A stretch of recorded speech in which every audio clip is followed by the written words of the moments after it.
It's the cold hard truth.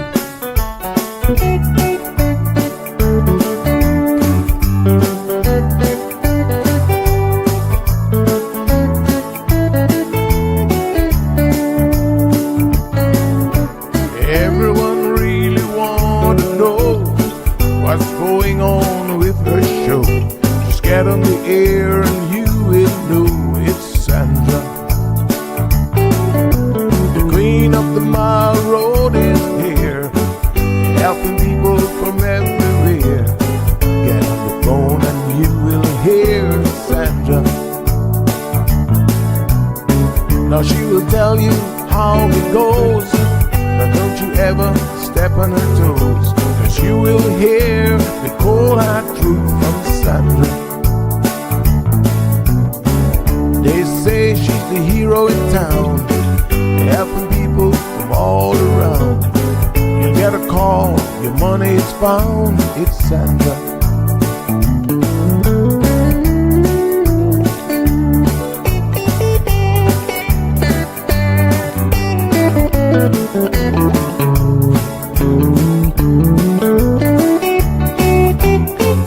Some will call her late at night just to say that there is a fight, and she will not just leave it alone.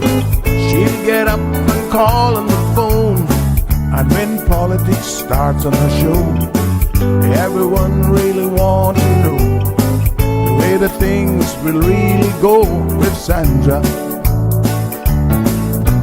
And some will start to criticize, get on the show and tell pure lies, but someday we'll realize it's Sandra. And when they start to argue again, she'll pull the heads to the wind, and soon you will be a friend with Sandra. 'Cause every day everyone wants to hear from Sandra. 'Cause every day everyone wants to hear from Sandra. 'Cause every day everyone got to hear from Sandra. 'Cause every day everyone got to hear from Sandra.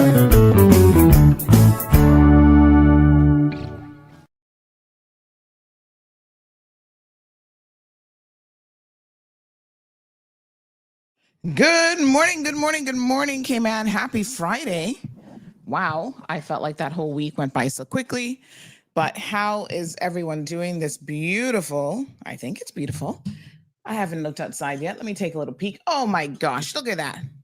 Look at how gorgeous it looks out there. Yep, it's beautiful. I'm going to declare it an absolutely gorgeous day. And it's Friday. So what is there to complain about? Well, I suppose there's always something we can be grouchy about, but we're going to try our best not to be. So, sorry, I can't get Instagram working these days. I will escalate that up a couple notches. But in the meantime, give me 1 second here. I'm going to turn on a couple lights and get a few things going.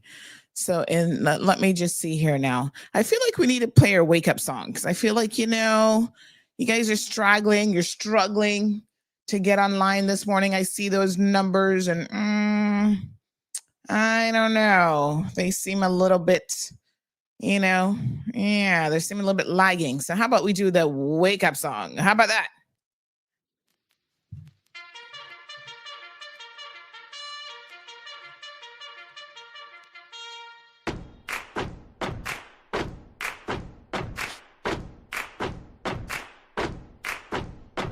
Everybody wake up! Wake up! Everybody wake up! Wake up! Open your eyes! Jump out of bed!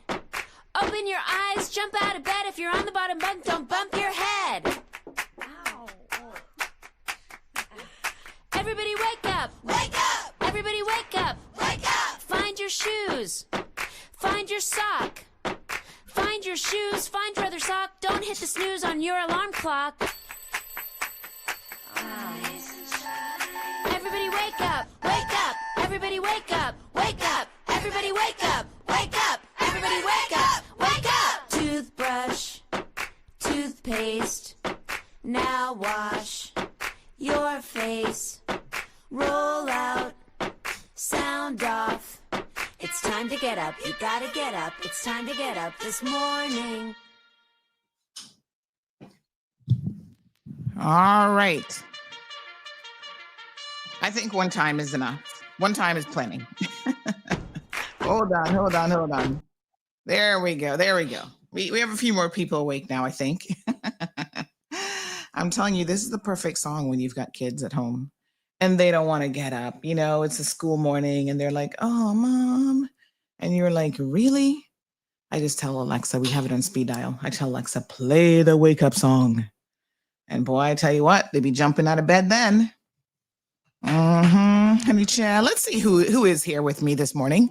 The early risers, as Aunt Lotta used to say, the early bird gets the worm. So we got Miss Barbara G. She's going to get it. That's right, ma'am. Island Pearl is here. Good morning, Island Pearl. Island Pearl is going to get a worm too. Look at Robert, A+ student. Yep. Evelyn is here. Good morning, Evelyn. Felicia, how you doing, honey chill? Happy Friday. Yes, absolutely. Strong Wilt. I see you. How's it going? Beautiful Lavana is here. Lavana, is today the day that you do surgery? Oh gosh. Yes. This morning. So you're going to be heading into surgery today. We are all going to collectively keep you in our prayers that you have a very, very successful procedure. We know you're in good hands over there at Health City, but you know, divine hands never hurt, honey chill.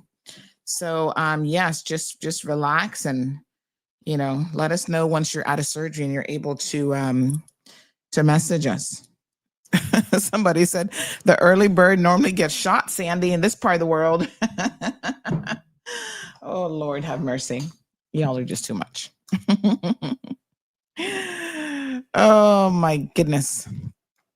Yes. You know what else she used to say plenty? Early to bed, early to rise. Makes a man wealthy, healthy, wealthy, and wise. Yep. Those were the good old days, boy, I tell you. Yes, Miss Wee Wee. Good morning to you, darling. How you doing? Yeah, Stephen is here joining us in the UK. Nice. Shaka Zulu. Hello. Good morning, fam. All part of the big CMR family. So we are excited because we're getting ever closer to our rollout for CMR TV. So I'm going to talk a little bit about that today in case some of you missed it and you still don't understand the concept of what we're doing and what's going on. We're going to go through it again today. And we've had a number of the hosts, AKA content creators on this program, you know, sharing with us what their shows are going to be about, their vision for their individual shows, and then the overall vision for CMR TV as well. So it's exciting. We've got an amazing lineup, I think, of people with a variety of different content that you're going to really, really enjoy. Good morning to Miss Bonnie joining us from East End. How you doing, honey child? Today is, by the way, East End Heritage Day.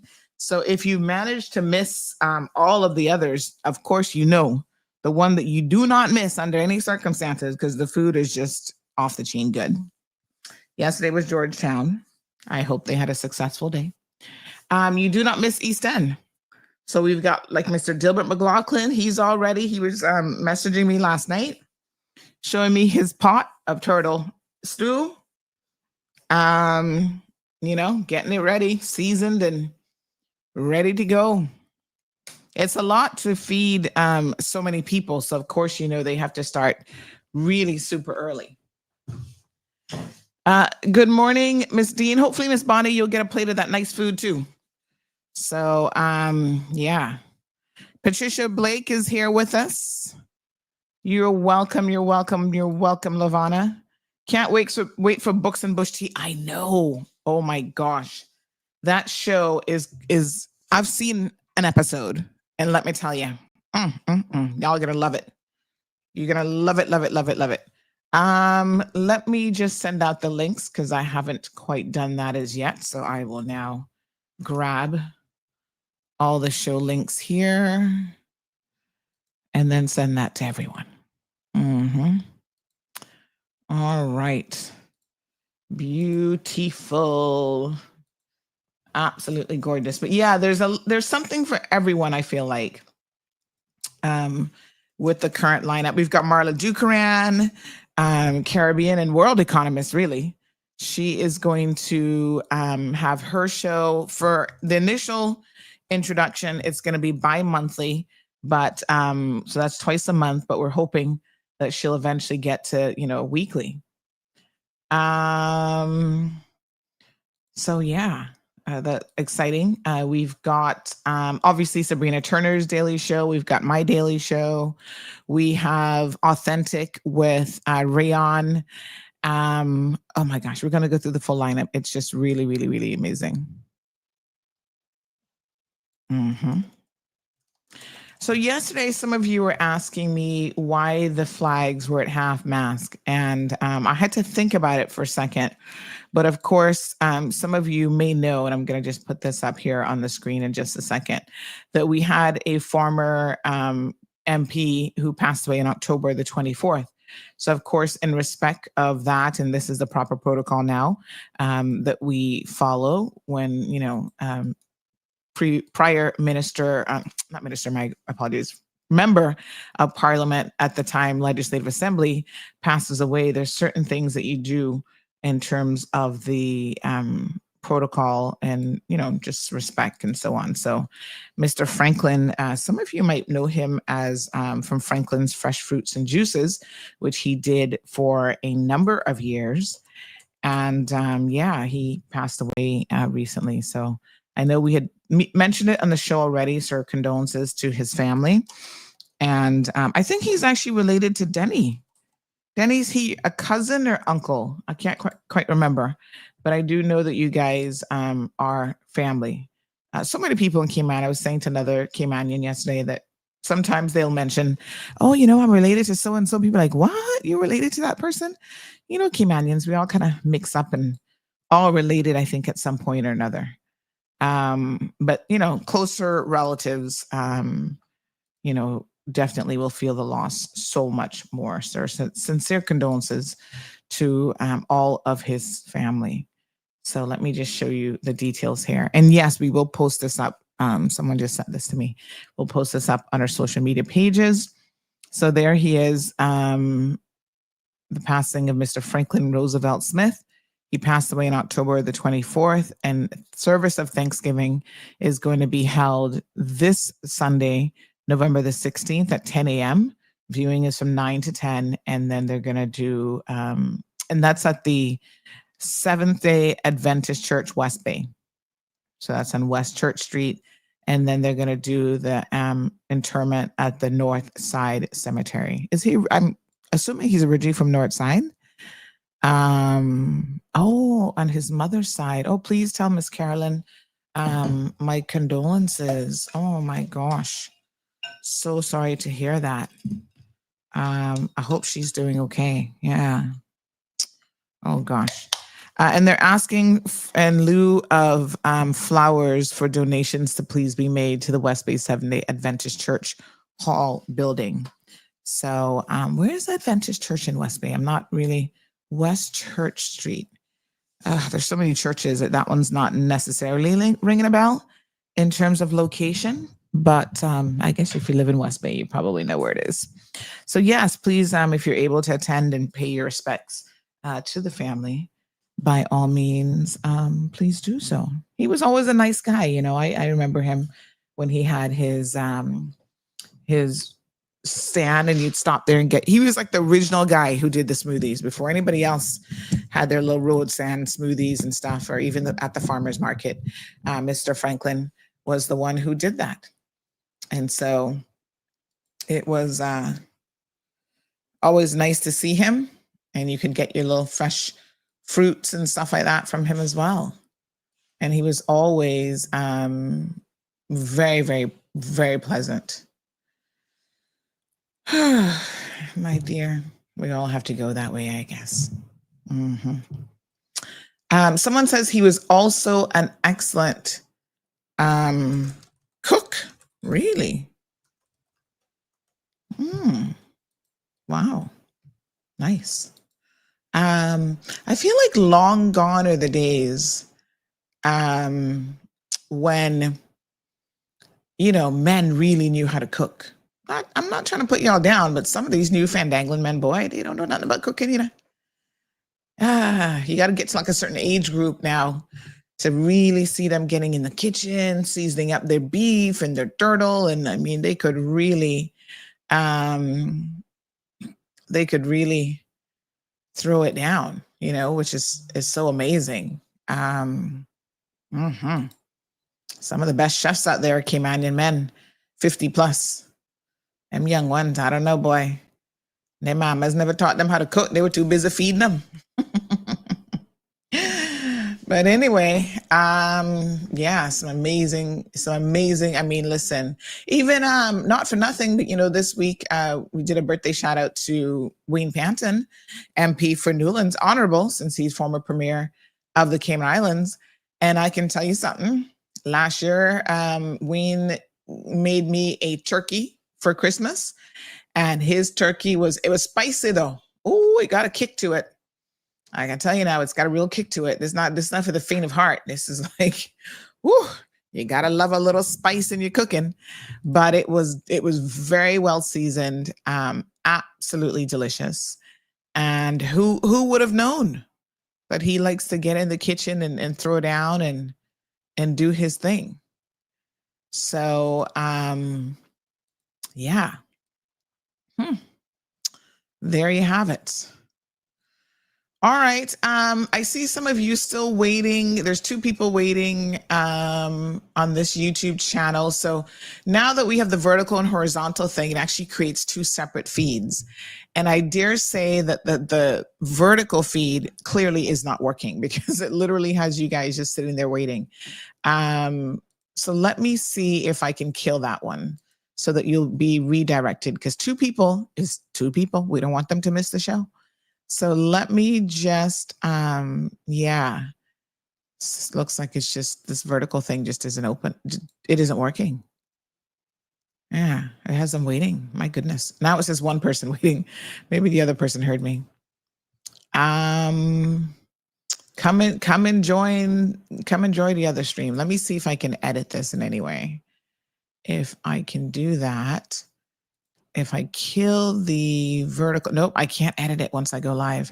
Yikes. Hopefully they'll figure it out that they just need to go to the other feed. All right. And I'm going to go ahead and report that as well, because that's clearly a glitch. The system should not be working in that way. Okay. All righty. All right. And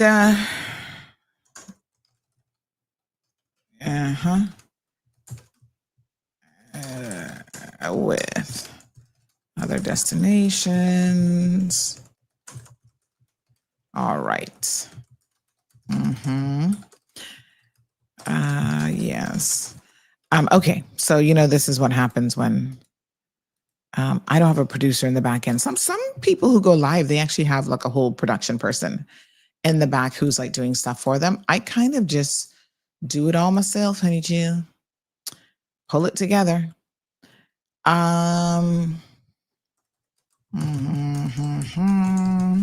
Yes, yesterday I tested it. You got to stress test certain things. And it worked in solo mode only, but not playing nice. Okay. All right. Okay. So, they roll out things and then you let them know, you give them feedback like, hey, it's not working quite so well. You fix it, no? Okay. Put a little comment in there. All right. So what else do we have going on? Well, we got some bad news. I mean, gosh, I hate to be the bearer of bad news. But, we have to bring you the news regardless of how it fleshes out. So, yeah. Yes. Destination. Mm-hmm. Okay. Alrighty. Also not working. Yeah. So, we're so interconnected, folks, to a lot of our other islands. Someone said the West Bay Seventh-day Adventist Church is diagonally across from the West Bay Police Station, the road heading to Batabanu, if that makes sense. Okay, so like if you're going to go to the playfield and Domino's, it's that road there. So closer to Liberty's restaurant. I'm just trying to picture exactly where it is. So you have the pink shop. You have the little plaza there with the licensing department. Do you keep going straight on that road? Or is it literally like on the corner? There's another church that is, but that's before you, I think, get to the police station. When you're at the four-way stop and then you turn right, there's a church in there somewhere. Yes, there's a church right behind, which church is that? That's right behind the Centennial Towers. And then I think maybe another block or so, there's like another one. There's actually like two more on that strip, like when you're going towards, wait a minute. No, that's when you're going towards Batabanu. So you pass the police station. Diagonally across. Oh, I think I know where it is now. It's, you pass the police station, actually, and it's on the left, right? So it's not like right across, but it's a little like half a block up kind of thing. And is it still under construction? For some reason in my mind's eye, it is under construction. Somebody said, child, you all confused. When you pass Pink Shop and then face the police station, turn left. And you pass the Pink Shop, pass it, like you don't turn to pass it, you pass it going straight. If you're coming from the four-way stop, kind of across from that plaza where Napa is, but not directly. You asking me where Napa is now, Lord Jesus. I do not go to West Bay that often to pay attention to where anything is. All right. You turn right at the four-way stop, past the police station and the SCH or something. Yes. Okay. Now, yes, that's the one I'm thinking of. At first, when they said diagonal, I was thinking you turn across the street from the police station.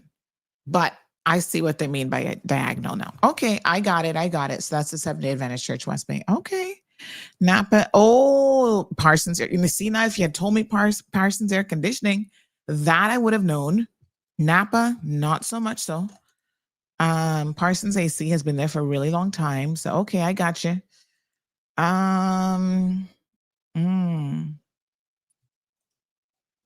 Yeah.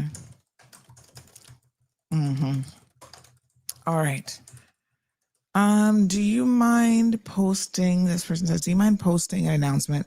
Yes, I will. Yes, I will do. Thank you so much. Okay. All right. So I will do that afterwards. Let me just check a few other things. Yes, I'm coming to that. This is the bad news now, honey child.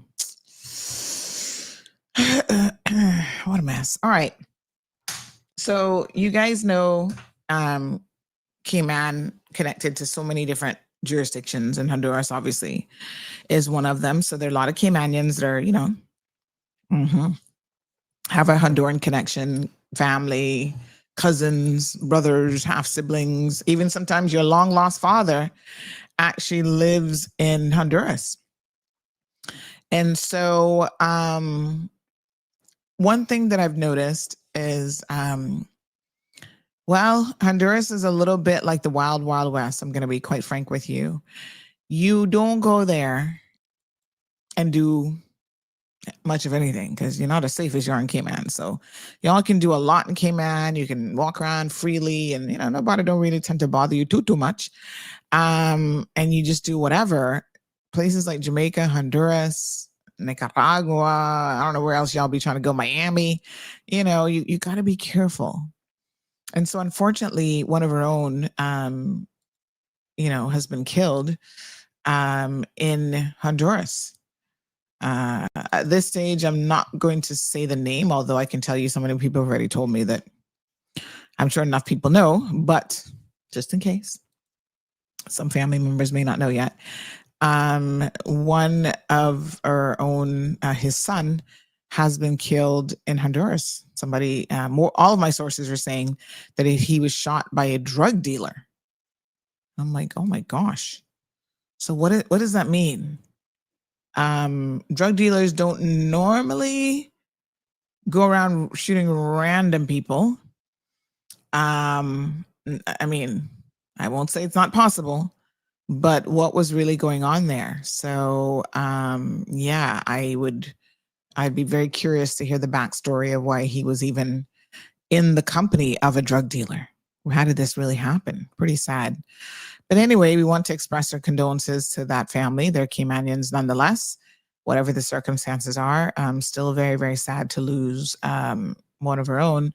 And he looks like, from his picture that was sent to me, he looks like he is actually very, very young, like 20s. I would be venturing to say, they said this is the young man on the left of this picture. Yeah, he looks young. I already got tattoos, but I mean, that don't mean nothing these days, because y'all be getting them as soon as you're 12, but handsome fella.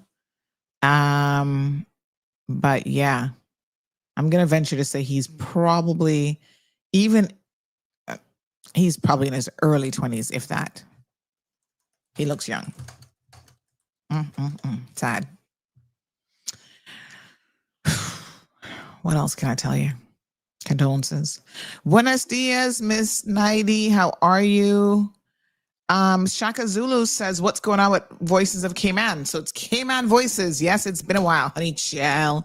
I'm so glad that you asked that question, because just yesterday I booked someone that I have been trying to get for like a really, really long time. It's hard to get people because, let me tell you, they're busy. But I have a long list, even though they're seniors. A lot of times they're busy, or, you have to work with their schedule. So yes, I'm so glad you asked that question, but I've got some new episodes that we will be launching. So Cayman Voices is part of the lineup for CMR TV. And let me take this opportunity to do a big shout out to the DART organization, because we've been doing Cayman Voices now for a couple of years, and they have sponsored it. They came on board from day one and said, yes, we'll sponsor the show. And the premise of the show is really to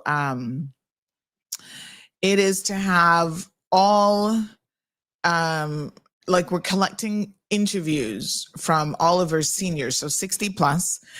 And really, we want them to tell their story, whatever their story is. Because some of them, I don't know what to talk about. What I find is a lot of our older people, Shaka, don't actually like talking about themselves. Even if they've done amazing things, they don't want to talk about themselves. They think it's boastful. And I'm like, no, just, so it's hard to get them to commit. But when you do, and when I sit down, oh my God, I'll give you an example. Don Seymour's mummy, Miss Seymour. Oh gosh, I can't remember her first name now. Somebody help me out with her first name. She was such an amazing interview. I was shocked at how much she had accomplished in her lifetime. First limousine in Cayman. She used to drive the governor. I mean, she has done so much over the years. Started the gardening club, just all this amazing stuff. And, it took me a long time to secure that interview. I had to work through Dawn to get to mommy. You know how it is in Cayman, right? And she's like, no, I don't really talk about myself. And so I try to put them at ease. And so with her, what we did was we started out in the garden, because you guys know she got a green thumb that anybody would be envious of. Miss Eloise, thank you, Carrie. And so we started out in the garden. She got relaxed a little bit. Then we went and sat down. She has had, and still continues to have, an amazing life. Lots of struggles. I mean, our people, the one singular thing that strikes me is how many of our people struggled with poverty. They didn't have opportunities, lack of education. But unlike the newer generation, they didn't let any of that stop them. They pushed through, right? They created, some of them were in abusive relationships. They had no good, baby daddies that they were married to, because back in those days, you pretty much had to marry. You had to marry them, and they were drunks, and and the women. I'm in awe of our story collectively, but especially of the strength of our women who really, really built. Sometimes they had a whole bag of kids and they still helped other children in the neighborhoods. I'm thinking of Miss oh my gosh, my favorite Georgetown cook there, Miss oh, somebody help me out. I always be going on Sundays. I haven't seen her in a little while now. She wasn't too well the other day as well. Miss oh my goodness. It soon come to me. Help me with down across from Welles almost. Miss begins with a E as well. My brain is no good. Fells, mommy. Give me a name. Miss Elrita. Thank you. Yes, there we go. Miss Elrita. So, she had her own children, and then she was raising other people's children, taking other kids in, doing an amazing job. I was just like, I don't know where they found the stamina, the heart, the everything, but they did it. They pulled it together, and they helped so many children, to try to become productive. And then at the same time, they didn't take no ish from anyone. I can tell you from experience. If you came to her and her children didn't do wrong, or a neighborhood kid didn't do wrong, she was going to stand up for them. And I'm thinking, these women and men back in those days really showed a lot of tenacity. The men went out to sea, separated from family, sometimes as young as 12, 13 years old. They were forced to become men just like that. So Cayman Voices is a collection of those stories, because I feel like our collective history is demonstrated and pulled together through our individual stories. That's how we've woven the fabric of who we are as a community. We have characters in this community, and it's so interesting to hear their stories. So yes, the good news, Shaka, is I'm still recording. I'm trying to save up some of the new reveals for once we launch CMR TV. So, for example, by the way, let me do a big shout out. Hold on. I think I forgot to post this one yesterday, Hold on. We had a anniversary. Oh, yes. Oh, man, the graphics guy sent me the thing to approve, and I didn't see the message. Oh my goodness. All right, I'm going to post that up. It's going to be a belated anniversary greeting here. But let me get this up here now. Hold on. I'm going to just tell him to, yes. Give that to me so I can post that up.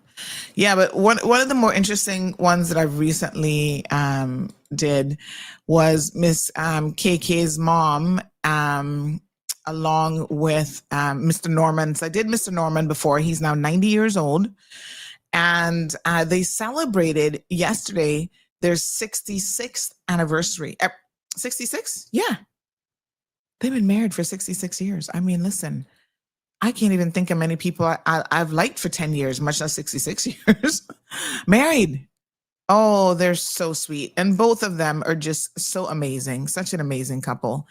And I tell you what, one of the things that is so, Miss Virginia, one of the things that is so poignant to me is that we have men who were very successful in Cayman, but they could not have done it if they didn't have a strong, powerful, most times Christian, family-oriented woman by their side who made a lot of sacrifices, herself oftentimes staying at home to be supportive, or working other jobs to support the family in the days when they had little to nothing, and taking care of the children and raising the children. So big shout out to them. They celebrated 66 years yesterday. I'm going to put that up here in just a little bit. And he's now 90. I'm not sure how old Miss Virginia is, but she looks so young. And let me tell you something. Every time I see her, she looks amazing. I don't know how she does that hair of hers. I mean, she just always has her hair done. It is like in a perfect little bun. Sometimes I'd see them going to like Thai Orchid and stuff. I think that's one of her favorite spots. She's there a lot. And that bun is in perfect condition. It doesn't look like it moves out of place. And she just looks beautiful. She always looks so put together. So yeah.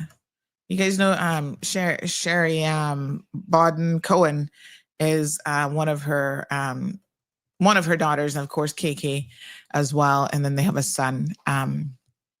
But yeah, she's just so lovely, so absolutely lovely. And I have an interview that I haven't aired yet with her. And again, these women were so humble, so meek and humble. It's like, you ask them about themselves, they're like, oh, Miss Virginia's 87. Oh, thank you. Thank you. Some of y'all know. Yes, sir. So yeah, people, they're like, oh no, Sandy, I don't like talking about myself. I didn't do nothing. I'm like, listen to me. You created the foundation for this family, for Mr. Norman to be able to go out there and do all of the things that he did. It meant that he had an amazing wife at home who was really just taking care of everything for him, that he didn't have those worries, raising the children, cooking. And to this day, she's still getting up every day, cooking for him. You see her in the kitchen doing the most. And I'm just like, my goodness, it's just really, really amazing. So I love doing those interviews because I personally learn so much, and I love to share that with all of you. Another one that was very, very challenging to get, but so rewarding when I finally got to sit down with her was Miss Francine Jackson. It took me like over 2 years of negotiating, because sometimes, like I said, they're not feeling well, or, if they had surgery, then they can't commit to anything. So when I finally got her, and, I'll tell you, one of the things that I do now is Mr. Burlington. When we did Mr. Burlington, I went with like my little camera crew and everything. What I've recognized is they don't really like a lot of fanfare. So I tend to go and do the recording myself, because then it seems more conversational. It's just me and them having a conversation. They get a bit nervous when other people are there with big time camera equipment and miking them up. And so I've learned, how best to make them as comfortable as possible. And then once we start talking, you'd be surprised. They just open up. Miss Eloise, I should really do a part 2 with her, because the first one, we only got a little snippet. We could have gone on all day talking. So thank you so much. And if you have a senior parent, let me tell you that,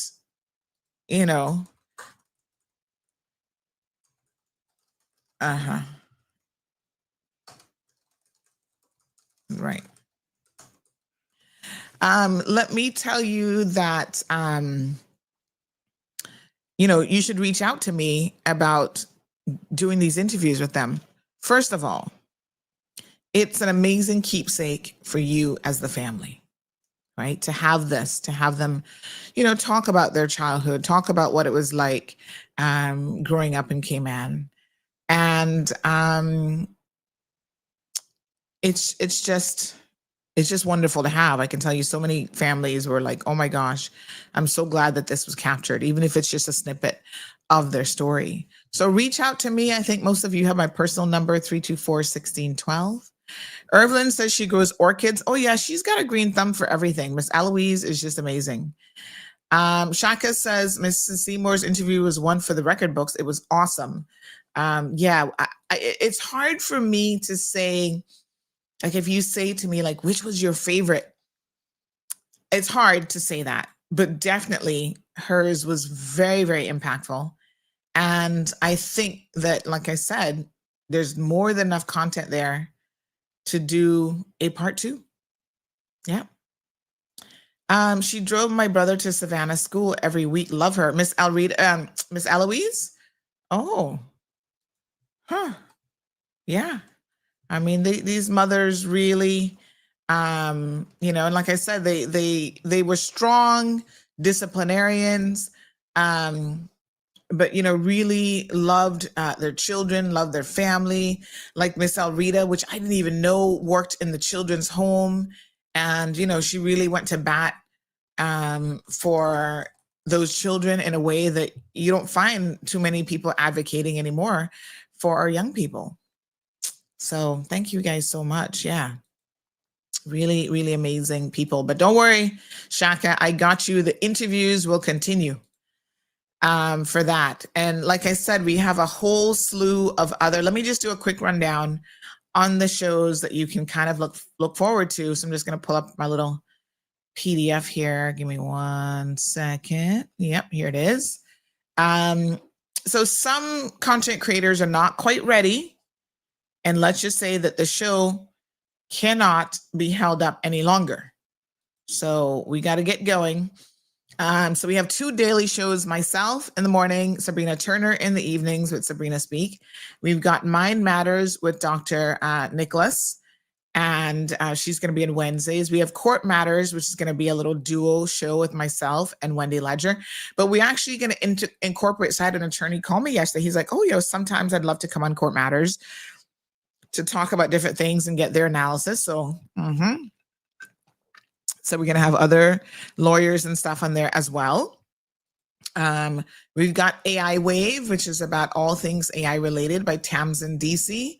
We have Kitchen Table Talks with parliamentarian and parliamentary secretary, Ms. Julie Hunter. And hers, I think, is going to be so interesting because it's going to center around her kitchen, because obviously Ms. Julie loves to cook and she's a great cook.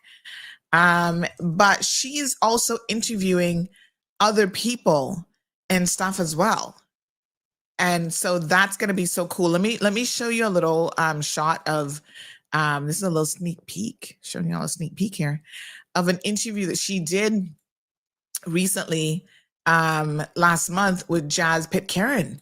So look at Miss yes, and I love this, because if you guys know Miss Julie, sometimes she can be a little bit reserved with like public speaking and stuff like that. She was always so nervous to come on CMR. I'm like, Miss Julie, I don't bite, come on. And then when she came on, she was like, when can I come back? She loved it.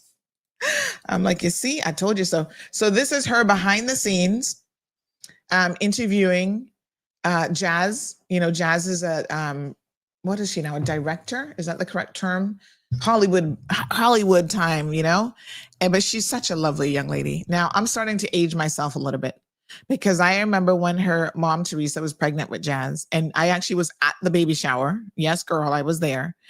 And so I'm like, how old is she? I can't believe it. Oh my gosh, she's growing up to such a lovely young lady. All of Teresa's children are so lovely. But I have a really special place in my heart for Jazz, because I was like, I remember when Teresa was pregnant. I remember I was there at the baby shower at her house in South Sound, and little Jazz was just like a little baby. And now look at her. Aw. So that's Miss Julie. They're sitting down there eating. I try to figure out what's on that plate of food. What are they eating? Eating something good, honey chill. I don't know. Look like mac and cheese. I see some white rice. What was beef? I gotta find out. And no, Miss Julie, she probably had some nice dessert too. But yeah, so she has a show. I mean, this is gonna be, you guys are gonna be so happy with this lineup. We've got Cayman Football TV. Big shout out to the Cayman Islands Football Association. So they're going to have their own show as well, covering all things related to CIFA. And CIFA does a lot that I feel like we don't necessarily know, we're not in tune with. And so this is a great opportunity for them to highlight all of the amazing things that they do, as well as now we will have access to a lot of their football matches and stuff that we'll be able to show right on CMR TV. So thank you so much to Mr. Whitaker and Marcos and the whole team over there for putting this together. Now they have a friendly match that's actually coming up. What's today's date? Tomorrow. So please attend. I posted something on social media for the other one because they had 2 friendlies this week. But this again is a wonderful opportunity to go out and support local football. And these are, they had one on Wednesday, and these are international friendly matches. So the one for tomorrow, which is at 7 p.m. at the Truman Bodden Sports Complex. Tickets are on sale via Ticket Plus, only $20 match day.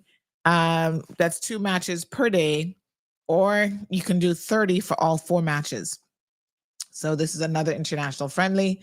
So please, this is with the Anguilla Football Association.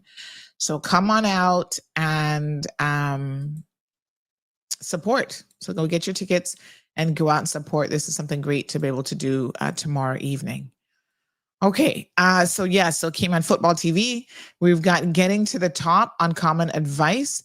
This is Raquel Moses. She is a CEO and global ambassador, and she, is a mover and shaker in her own right, and she's going to be bringing some of her very, very engaging interviews with people who are also, global leaders, regional leaders, and so on. So that's going to be a really good one to watch out for. And there we have Books and Bush Tea. So if you love a good book, get cozied up, and you can actually see a lot of the local artists being featured on with Aniki Brown. So she's an author herself and book lover. And can I tell you, Aniki, boy, life has a way of bringing you full circle. And I'm going to tell you all a story, right? Aniki might not even want me to share this story, but I'm going to share it because it just goes to show you that where you start off is not where you have to end. I have a lovely book here that Aniki gave me of her poetry. In fact, let me see if I can grab it. Hold on. I have right above me is my bookshelf, and I got a lot of my Cayman books and stuff here. I love my Cayman expressions. I got that one here. I just picked up from the new bookstore there in the airport. I love that. Let me see. Do I have it here? But I have hold on. Let me see if I can find it real quick. I'm going to play a little music. So give me 1 second here. Because I want to see if I can find this song. I mean, this book. Hold on.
Okay, I found it. It was right above my head, as I suspected. I like to keep all of my Cayman books like kind of in one area. but I do have some in another area as well. So she gave me this book, I think it was last year, Signs of Us, an exploration of the Caymanian identity in poetry. She is so talented. I mean, listen, let's be serious now. Aniki is an artist with words. You know how some people take a paintbrush and they paint something so beautiful, or they do a sculpture and you're like, oh my God, they're so gifted with their hands. For her, her brain with words is just anywhere else in the world, she would be celebrated by her own people. And she's so young and still does an amazing job. But let me tell you the backstory. I'm going to give you all a little bit of sauce about Aniki Hill and I, and kind of how, by the way, she's back to being Aniki Brown. So shall I go get the covers changed real quick? Keep your last name. Don't take anybody else's last name going forward. But okay. Years ago, when CMR first got started, Aniki and I had a little bit of a run-in. I don't know how much she remembers this because we've actually never really talked about it. You know, sometimes you have a little situation, you're like, just move past it, leave it alone. You don't really talk about it because both of you have moved past it, you've developed. But there was something that we, I cannot remember what it was, but she wasn't happy with something that we posted way in the early days, right? And so she went to social media and she's like, ugh, I can't stand this Cayman Mall Road. And Sandra, I don't know what she would have called me back then. Sandra Hill, I guess. I would have been Hill already, but I don't know if that's what she called me, but whatever. She's like, oh, you know, And so naturally somebody showed me the post and I said, well, you know what? If you don't like it, you know how we do it, right? You don't have to listen and whatever. So I did this whole thing where I like showed people, this is how you block the page if you don't like the page. Aniki, this is for you. Who would have known that all these years later, here we are, actually working together, moved way past that foolishness. You know, I didn't know her particularly well. You know, over the years, you know, I knew that she worked in insurance, and sometimes her name would pop up because she was like manager, you know, the big wig at some of these insurance companies and stuff like that. So I knew that she was in insurance, and I also knew that she had a law degree. So that much I did know about her. And then one day, kind of out of the blue, I think it was last year or the year before, she messages me and says, I have a little something for you. And I was like, okay. Like, you know, a lot of people give me stuff, but sometimes now when it's someone that you're like, oh, the last time I remember she was pissed off at me. I don't know what she's gonna be giving me, Charlotte. Better not be any food because I may not want to eat that. My goodness. She gave me this book. She actually came to me. She's like, where? And I was like, oh, you know, I'm at an event in Bodden Town. She came to me and gave me this book. And I was just like, wow, thank you. This is amazing. And I opened up the card. This made me so teary-eyed. Can I read the card? First of all, you know when someone has really taken the time to get a proper embroidered, you guys can't see with this camera. There we go. That's her thing, her hill, right? Beautiful. She wrote to Sandra from the other Mrs. Hill. I thought that was so cute.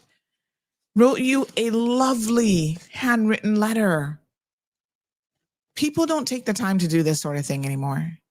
This takes a level of maturity, of I care about this person. You know, you don't have to be best friends, but this just shows you the type of person. And let me tell you, I love her handwriting. She reminds me of my uncle. He had such a flowy, fancy handwriting. It's beautiful. I'm going to read it to you guys. It's a personal letter, but I feel like, you know, we're family here and you guys will understand how much this letter really touched me. Right? She says, Dear Sandra, Since its release last year, I have been sending signed copies of my book to people I believe embody the Caymanian truth. Oh my God.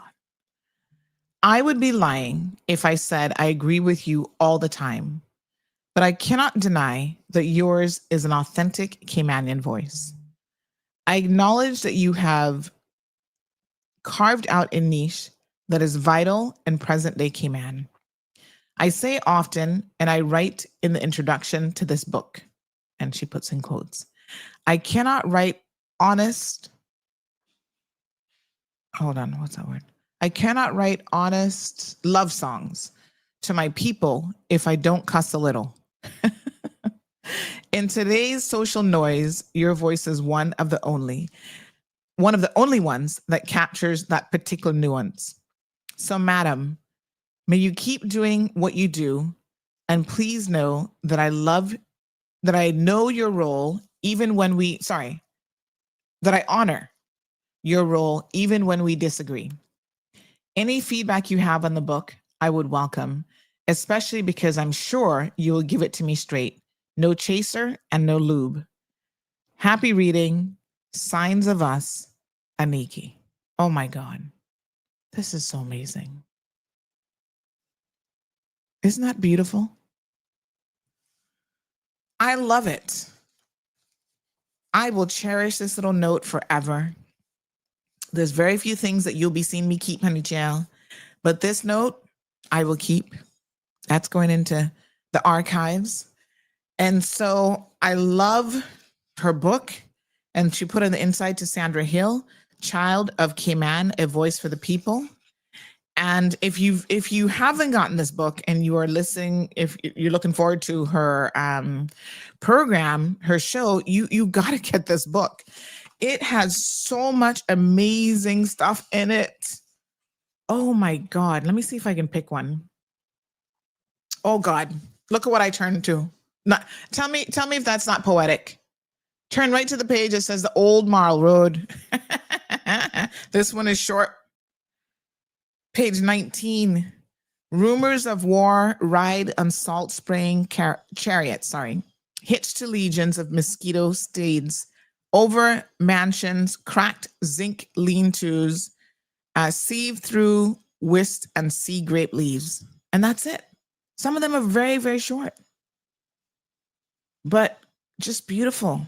Here's one called Gwyneth's Baby on page 70. That's a little bit longer, but listen, nobody can read these but her, right? She is so good. Smooth Seas are for tourists. We know that. Another one called Duppy Water. Oh, this one's good. You will never understand a childhood lived waiting for fish to jump, watching every crest for gray, every swell for sharp angles, eyes slicing water over sea grape shaded dinner, eyes slowly shut in the swing of a hammock, skin cooled from a morning winning kingship of the rock. Brought here by Peen, not by airplane, we see different things in the mirror of deep water. God sends messages just for us. Y'all really have got to get her book. I got to ask her where people can buy it from. It's probably at the bookstore. Son of Limestone, Hammock Lullaby, Do Not Sell Your Land. Oh, Plum Tree Diamonds. She is just amazing. Belonger. Piano. Go pick up her book, Signs of Us.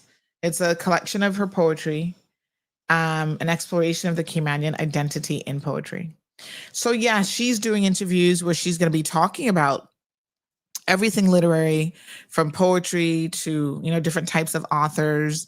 And we have a lot of Caymanians who have written, a fair number, I would say, who've written, textbooks and books and even I have one here from Mr. Crawford, and I keep it in my guest room, and it's called oh Lord, like it's a scripture reading for every day kind of thing, like and so the last guest that I had over last month in the guest room, she said, girl, I opened it up to today's reading for the day. And I read it, and that just filled my spirit for the whole day. I feel like that can carry me through. And I was like, that is so nice. So yeah, I have it on the side table there in the guest room, hoping that when we do have guests, they will enjoy it. So thank you, Aniki Brown. Really appreciate it. All right. Lily says Pam McLaughlin has the best food in East End. We're going to start our fundraiser here in a second, and I'm going to tell you guys all about that. The chapter with Miss Seymour on the process of making wattle and daub was intriguing. Yes. I mean, like I said, I learned, I have to admit, partly because I lived overseas. That's 90% of the problem.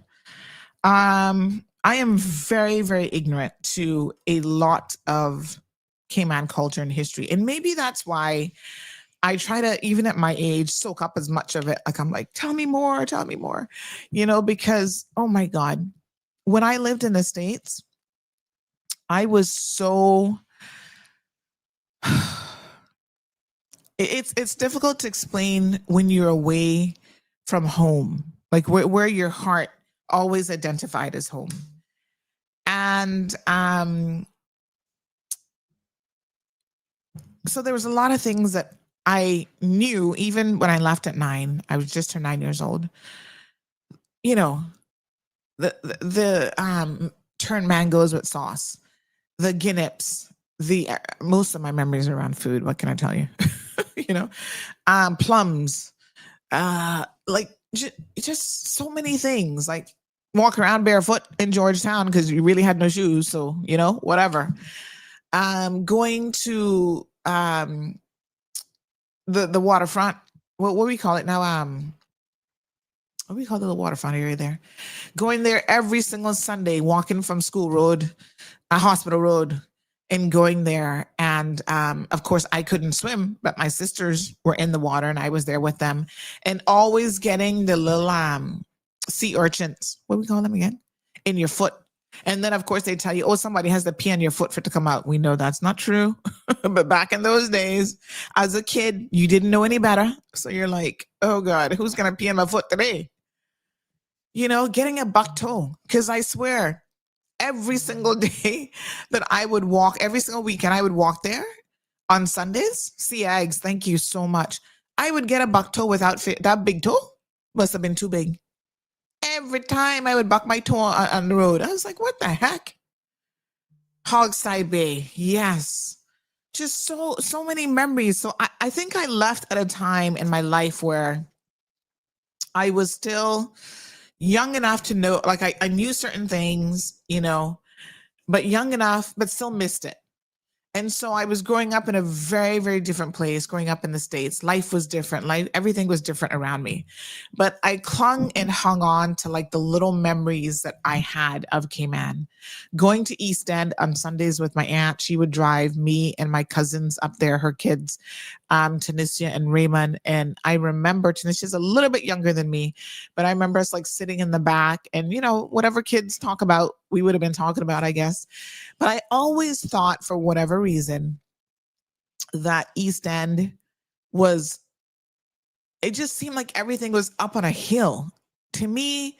And now I see it, I'm like, well, it wasn't that high, but in the mind of a kid, East End was far. It was like a Sunday drive. It was a big deal to people to go to East End. And then it's like, oh my God, look at those homes all the way up there. Like it was such an incline. And so there are lots and lots of memories that I have that, I left, like I said, when I was still so young, and there are certain things that I can't remember.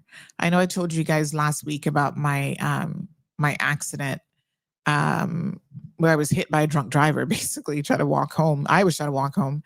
And, I almost lost my life. And I think it actually impacted some of my childhood memories because there's certain things that I just cannot recall. That probably I should be able to remember even at that age. But,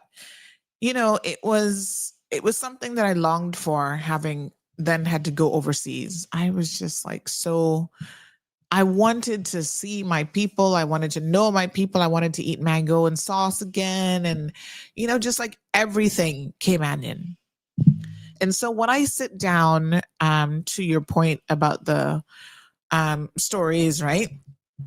when I sit down and hear people like Miss Elrita, Miss Eloise talk about life, then even Minister Isaac's father, when he talks about thatching and rope and all this kind of stuff, it really brings a sense of nostalgia. Although they're my seniors, normally by far, they could be my parents. I still feel a sense of like longing for those stories. So I am just I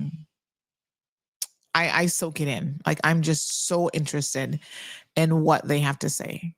And yeah, so thank you so much. Um, Strong Will says Miss Mary Whitaker, also another mother who raised a lot of Caymanian children. Is Miss Mary still around? I need to put her on my list of people to interview. Definitely. Shaka says yes, a part 2, all for it. I'm telling you, some of these people we need to revisit because they do have so much to tell. Good morning, Marvia. Lily is here, says Pam McLaughlin's Best Food in East End. Well, I have to give a big shout out to Mr. Dilbert McLaughlin as well. I don't know if he's family to Miss Pam, but he's going to have a booth and he has sent me his menu. So I know what's on the menu. And I know for sure he has turtle, beef. Let me just see what else is on the menu. Hold on. Oh yeah. So, there will be options, obviously. I like to, when I go to things like this, a lot of times I'll go to I'll buy from one and then I'll go and buy something else from another because I want to share it around and support different ones. So he's got stew turtle, stew conch, Cayman style beef, minced fish, which I don't think I've ever had actually. You can do a combo dish and you can do a combo of a beef and a seafood, white rice and beans, potato salad or coleslaw, bread kind, and dinner rolls. Like I said, the only thing missing from this would have been the mac and cheese. I should make some and take for him. Ay, ay, ay. And then he can have some cassava cake as well. You can WhatsApp him if you're interested, 323-2891. I like when they have WhatsApp or calling in an order because sometimes, when you're going up there, you're in your lunch hour, you don't have much time. And back in the day, I don't know if you guys still do this, but when I used to work Maples way back when, God, that was over 20 years ago now, we would have one person or 2 people go make the food run to East End and we'd give them the group order. So now with WhatsApp and being able to call in orders, it's easier if you can call and say, okay, I need 2 turtles. I need 5 stew conchs. I need and they would go and pick up for pretty much the whole secretarial pool, on one floor or whatever. And we just give them the money and they'd run up there and pick up everything, then brought it back and we'd sit and eat at work. Yeah. So, amazing. Shaka says this is precisely what we need as a people, a way for people to get to know our local wordsmiths. Oh yes, absolutely.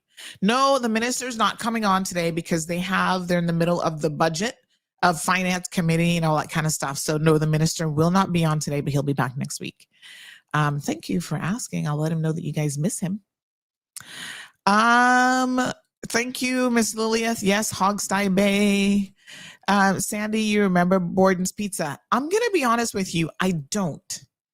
I do not remember the original Borden's Pizza, but I remember going to Pizza Hut back in those days. That was a treat. I think because I was a Georgetowner. Borden's Pizza was in West Bay, right? I think it would have been back in those days, probably quite the journey for me to get to Borden's Pizza. So probably not. I remember when they did the reboot and everybody was excited about their hush puppies. So I tried it then and sure enough, it was very good. I mean, no doubt, delicious hush puppies. So yeah, no, I remember Islander Hotel because my dad, who enjoyed a drink too much, would often go to Islander Hotel and he'd sit down there and drink. And he, had me with him as the youngest of his children. And so I used to love, they had a grilled cheese sandwich. And I don't know what it was about grilled cheese sandwiches, but I used to love a grilled cheese sandwich. And he would order me a grilled cheese sandwich. And I would sit there while he was at the bar drinking. I would sit kind of more by the pool. He could still kind of see me from where he sat. And I'd sit there and enjoy a nice grilled cheese sandwich. Delicious. So I remember that. I remember you know what I remember? The original ice cream place there in town, which is Elizabethan Square. Borden's Pizza was North Sound. North Sound where, Richard? Really? I remember what was it? Begins with a T. Treats? Something. And boy, I used to love to go there for ice cream, a little treat or something. Was it Treats? Is that what it was called? Something begins with a T. And to this day, people hardly make this anymore. When you go to these ice cream places, they don't even know what this is anymore. But remember how you could get a malt, like a vanilla malt? And they would make it with there's like a powder thing that they'd put in it, like a powdered kind of milk thing, and then the ice cream and whatever. And so I used to love going there and get a vanilla malt and stuff. That place. Trifles. Yes, Melanie. Yes, Tammy. Trifles. I knew it began with a T. I was like, was it trees? I couldn't remember. Oh my God. Was that not the best ice cream back in the day? Good morning, caller. Good morning. Hello, honey child. Borden's Pizza we called it the Sound. If you're from West Bay, you know where the Sound is. For you non-West Bayers, Borden's Pizza is where Calypso Grill is. So Calypso Grill is okay. And now where Tucker is. Yes. And I think I wasn't around in these times to actually have gone to the ice cream place, but I think it was called Trifles. I think it was called Truffles or Trifles. I remember my mom Trifles, yes. I remember my mother talking about it. So yeah, that was like the OG, I think, of ice cream shops. You know, it was so good. Yeah. I just remember my mother talking about it. I don't think I was old enough to have ever went or remembered it or anything. Yeah. Well, so thank you. Go. So Borden's Pizza, In Sound, and Trifles. Bye. All right. Appreciate it. So Marshall says, yes, Trifles had the best ice cream. There was also Borden's and Eden Center, Walker's Road. Really? Yes, Denward, malted milk. Oh my gosh. But this was like with the ice cream. So it was like a vanilla malt is normally the flavor I'd get, just plain vanilla. But you could do it with any ice cream flavor that you wanted. But oh my gosh, to die for. Was so good. So good. Borden's Pizza was at Morgan Harbor. Good morning to you. Silver Sands. Okay, so they said Borden's Pizza is Batabanu in West Bay in the Sound. Oh, okay. When he said North Sound, I was thinking the other side. Okay, Silver Sands Cafe in West Bay had the best malted milkshake and best homemade burgers in West Bay long before Trifles. Really? But you see, as a Georgetowner, back in those days, you didn't really have transportation like you do now, where you could even say visit another district easily. So that's why when my aunt used to take me to East End, that was like such a treat to be able to like get in a car and go, you know. I don't even think that back in those days, like my mom would have had a car really, you know.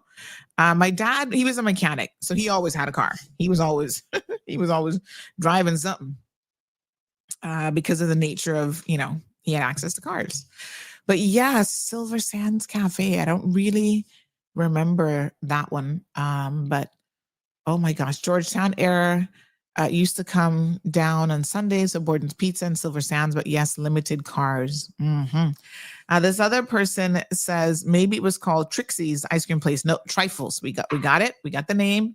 This person says, good morning. Silver Sands had the absolute best grape nut ice cream, a special recipe developed by the late Mr. Wilbert Acosta. Interesting. Okay. Wow. And this person says, yes, the Silver Sands was owned by Wade DaCosta's family. So interesting. Nice. All right. Wilbur and Ina DaCosta. My aunt replies, morning, food memories haunting you today. You better believe it. Oh my gosh. Absolutely. I would love to hear, I would love her on Cayman Voices. I don't even know she was a teacher. Oh, are you going to get Cayman Voices transcribed? What are we gonna do with the transcription? Like put a book together? Ooh, you give me some ideas. Yep, it was trifles, and it was good. Wilbur DaCosta was Gene Panton's father. Oh my goodness, you guys are giving me all kind of history this morning. So interesting. But yes, a lot of my early memories surrounded food. What can I tell you? Except it must have been good, honey. Yeah. Let me see here now. So this person has the following to say. Trifles was owned by Clyde Whitaker. 19th Hole on West Bay Road had the best fried chicken. I've never even heard of 19th Hole. Where on West Bay Road was that? Clinton Whitaker from Northside Park as the chef. Frankie's, owned by the late Franklin Smith, had the best fried chicken in Northside. So he had a restaurant as well called Frankie's, or what? Oh, that's why somebody said he was such a good cook as well. And then Wilbur DaCosta was Gene Panton's father. Wow. Huh. I mean, listen, Caymanians were spirited entrepreneurs. We started a little bit of something and everything, all at the same time. We tried our hands at a lot of different things. I mean, my grandfather, Charles Barnes, would have, done so many. Buttonwood Club, the original back in the day. I think they might have the first or second business liquor license ever issued. He started the bus service. So first buses in Cayman, first pool table in Cayman. I mean, he just did, people were just, I feel like, entrepreneurial in spirit, and they really, really did a lot. Somebody else says that 19th Hole. Where was this 19th Hole? I've never heard of them. Wow. Good morning, caller. Good morning, Sunday. 19th Hole was right across from Beach Club. Oh, that's where now kind of where Deckers is in that area. Yes, that was in 19th Hole. It was started by two Americans that lived in Bodden Town. I think I could remember their name. Okay. Well, someone says here that they had the best pizza at 19th Hole. It was our Putt Gulf place in Cayman, right where Deckers. Yes. Okay. It was a minute Gulf. I remember because when I came back to Cayman in 1996, it was still there. You could still go golfing there, I'm sure. And the reason why it was called the 19th Hole, the mini golf, was the golf course, but the 19th Hole was a restaurant. Because I asked the lady that owned it. Okay. And then she said that the restaurant is the 19th Hole because everybody come there.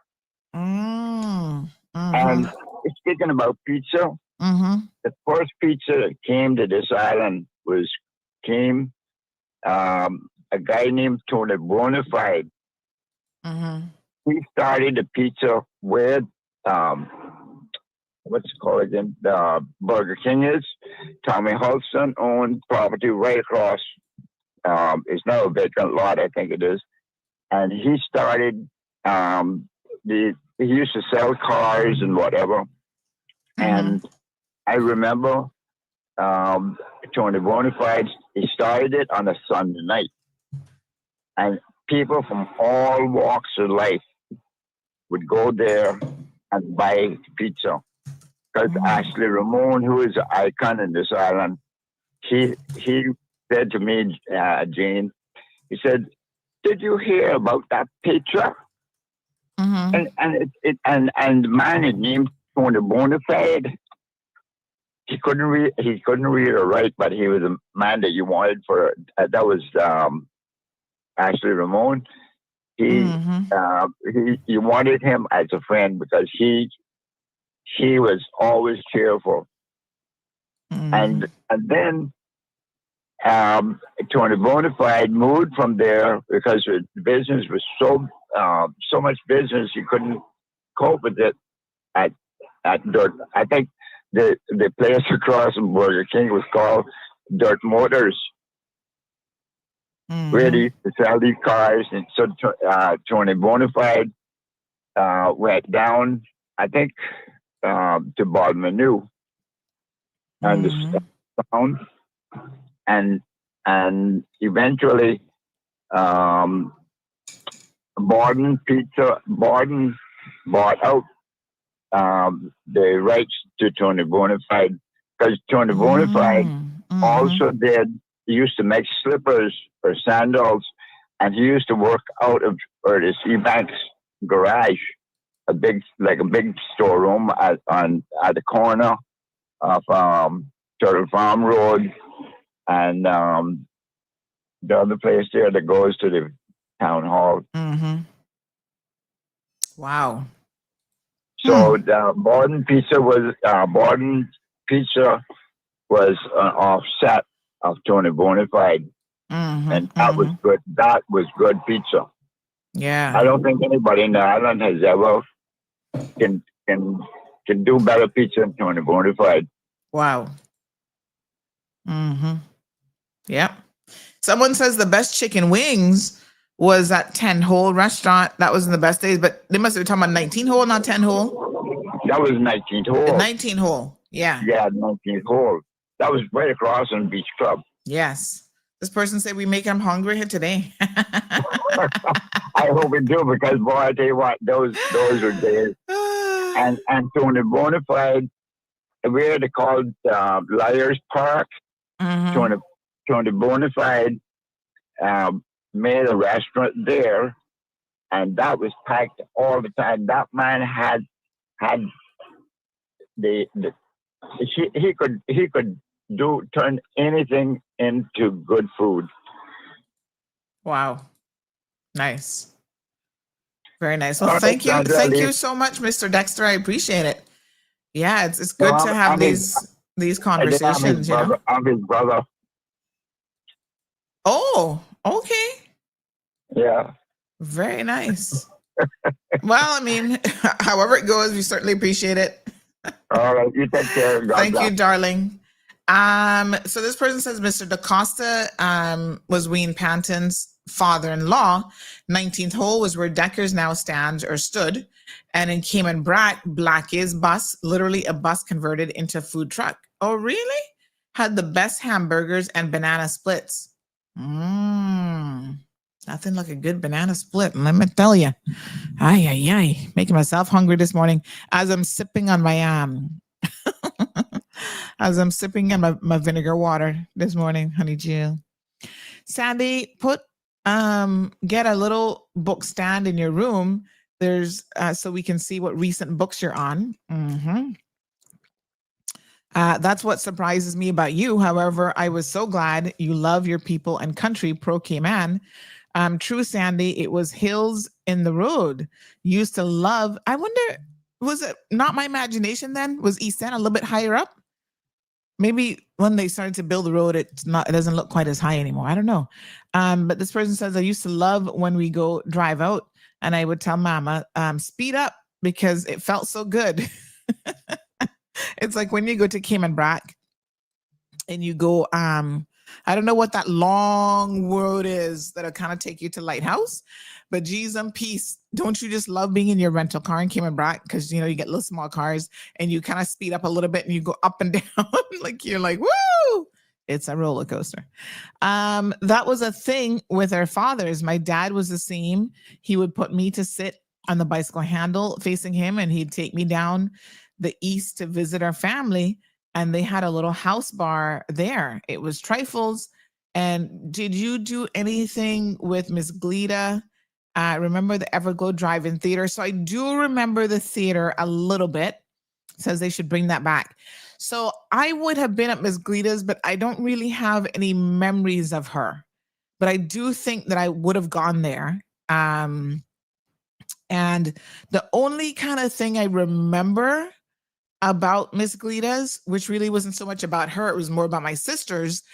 Somebody died, I don't know who, And so they told me that that person, like, you know, of course we believed in duppies, you know, and they're like, oh, if you don't walk on your tippy toes, the duppy is going to come and get you from whoever died. And I was scared to death, naturally. And so I used to walk around, I remember quite a bit at Miss Gleda's, like on my tippy toes, so this duppy wouldn't come for me. I don't know. I'm just telling you how it went now. So Wade DaCosta is Woody's brother, yes. And Woody was managing and operating Silver Sands Cafe for a few years for the family. Woody, okay. Silver Sands Cafe was the building where Molly's is now. Uh-huh. And where Alfresco's was before. Okay. I listen, I'm not used to it being called Molly's yet. So when y'all say Molly's, I'm thinking, where the hell's Molly's? Okay. Alfresco. Adjacent to that mansion on the beach that you did an article on for planting their flowers too far into the road. Yes. I remember that. Trifles actually carried Haagen-Dazs ice cream, believe it or not. Oh, that's probably what was so good. Yeah, so I remember Trifles. And then at one point there used to be a little, I guess like a little food truck or whatever on the waterfront, but they did like the what do you call them again? The shave ice with the ice cream, the ice cones and stuff like that. They did more stuff like that, not like really cooked food or anything. So that wasn't too far to walk and to go there as well. But let me tell you, having an aunt from East End and having her cook, and you know, on Sundays for sure, you were definitely going to be over there getting some good cooked food. Yes, sir. Snow cones. Thank you, Damien. Oh my goodness, so many good memories. You know,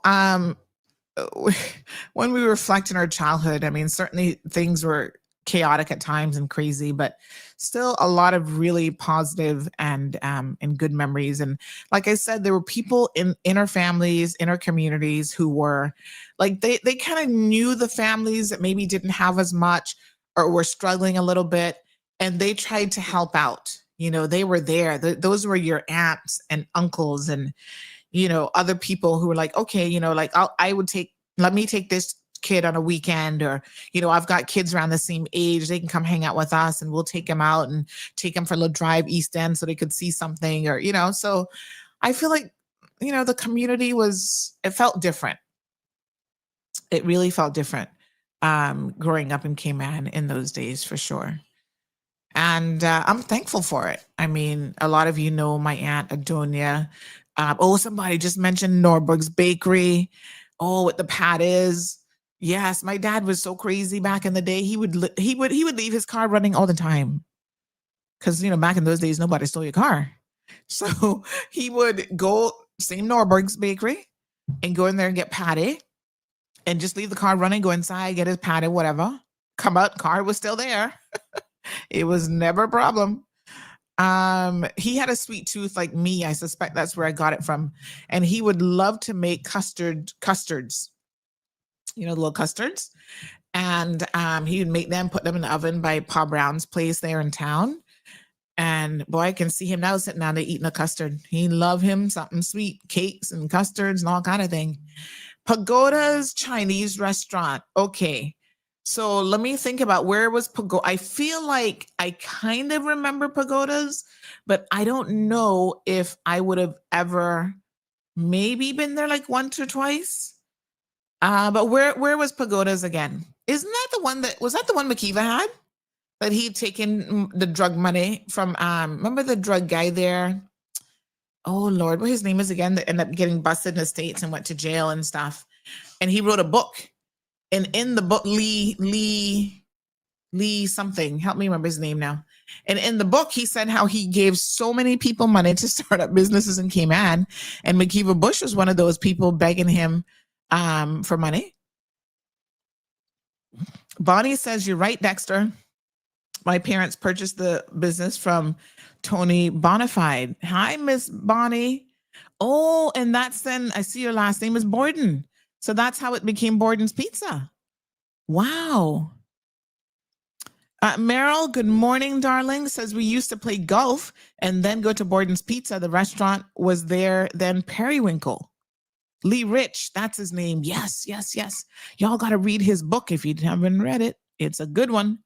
Sophia, good morning, says that was the hot spot back then. My auntie used to work in the little booth. Jonathan, good morning, says Borden's Pizza in Morgan's Harbor had the best pizza in the history of the Cayman Islands. Cameron says you're getting a good history lesson today, Sandy. Yes, sir. Ms. Bonnie says Borden's Pizza was my parents' property. It was once the only pizza on island at the time. Amazing. Sunday night, people would come from all over the island for pizza, fish burgers, hamburgers, fried chicken, fried shrimp taco dogs, fried shrimp taco, dogs, and a lot more. Morning, Miss Chastine. Miss Chastine Rankin in the house. So good to see you. Craig says, yep, Silver Sands Cafe, the best burgers with a, what is this? Pinellas milkshake? What is that? I remember me and my buddies on a Saturday night would ride our bikes out there before going to Benson Ebanks Theater for a cool Western. Mr. Benson Ebanks, where was that theater? Oh my goodness. So much history. I tell you what. Everybody remembers. Miss Mary says, I remember 19th Hole was across from Tilly's. They had some awesome pizza. Yep. Please show the rest of Miss Valda's interview on Cayman Voices. Did we not show the full thing? Okay. Well, don't worry. When we launch next week, we'll pull up all the archive ones and stuff as well. Marissa says, rest in peace, Mr. Franklin. So it's so interesting that we're talking about the same Mr. Franklin here as well. Good morning, Tammy says one of the original ice cream places in Cayman was in West Bay, and it was Wilbur's. I believe it belongs to the DaCostas. Yes. Oh, so interesting. Silver Sands was the best in burgers and ice cream, especially Great Nut. Yes, I remember the family well. Oh, sorry, Marjorie. We sit here thinking about so much food that we not did a single squat today. Oh my God. Leanne says McDonald's Cayman Burger with a malted milkshake, jamming smokehouse, best jerk burgers, jerk chicken, and jerk pork. Jamming smokehouse. I don't remember that one. Huh. You know, I remember Tony Roma's though. Oh yeah, let me tell you. I used to love their ribs. Delicious. Justice will be served. Good morning. And Jerry says, not to mention Borden's Hush Puppies. So Pagoda's was right by Pepper's next to the Islander Hotel. Okay. All right. I kind of feel like maybe I might have gone there, but I don't really remember it, to be honest. Jashara says, I love Borden's Pizza, especially the Hush Puppies. You know, when they brought it back, I was kind of sad to see that it didn't last for long. And of course, you know, it's hard. Things in Cayman are a lot more expensive now, rental spaces and so on. And restaurants are very, very difficult to make successful. I mean, lots of money goes into restaurant because you need all the equipment and whatever. And you also need a lot of staff as well. So restaurants are difficult. But you know what? If I were them, what I would have done was, you know, make it as small as possible, even like food truck size, and people could still go there and get their usual Hush Puppies and different little stuff. Don't go all in and do like a big space, because that hogs up, you know, the rent and all that kind of stuff really takes up. But when they reopened, I was able to go in and get the Hush Puppies and try them out and so on. But yeah, some good memories there. Damien says the Delapinas. What about them? They own one of these restaurants. Marshall says Cayman was more Caymanian back then. Well, you know, it was all about that. 10-cent donuts, look like little balls. Sophia, where was that had the donuts? Norberg Bakery? Oh. And Norberg Bakery used to be in the same building across from I know. Listen, now as a Georgetowner, I know where that bakery was. Oh yeah. That was that was a staple of Georgetown. So most definitely I would know that. Miles Pattis. Who had Miles Pattis? Sunday evening was visiting families. West Bay, here we come, says Miss Pat. Gabby says, yep, give me Cayman in the 80s or 90s any day. Denward says the original Silver Sands Cafe was across from the Church of God Full Gospel Hall near to where Alfresco's was. Oh, okay. Ms. Margie says, Sandy, do a song on the importance of the family and the breakdown that we have now. Oh, it's so sad.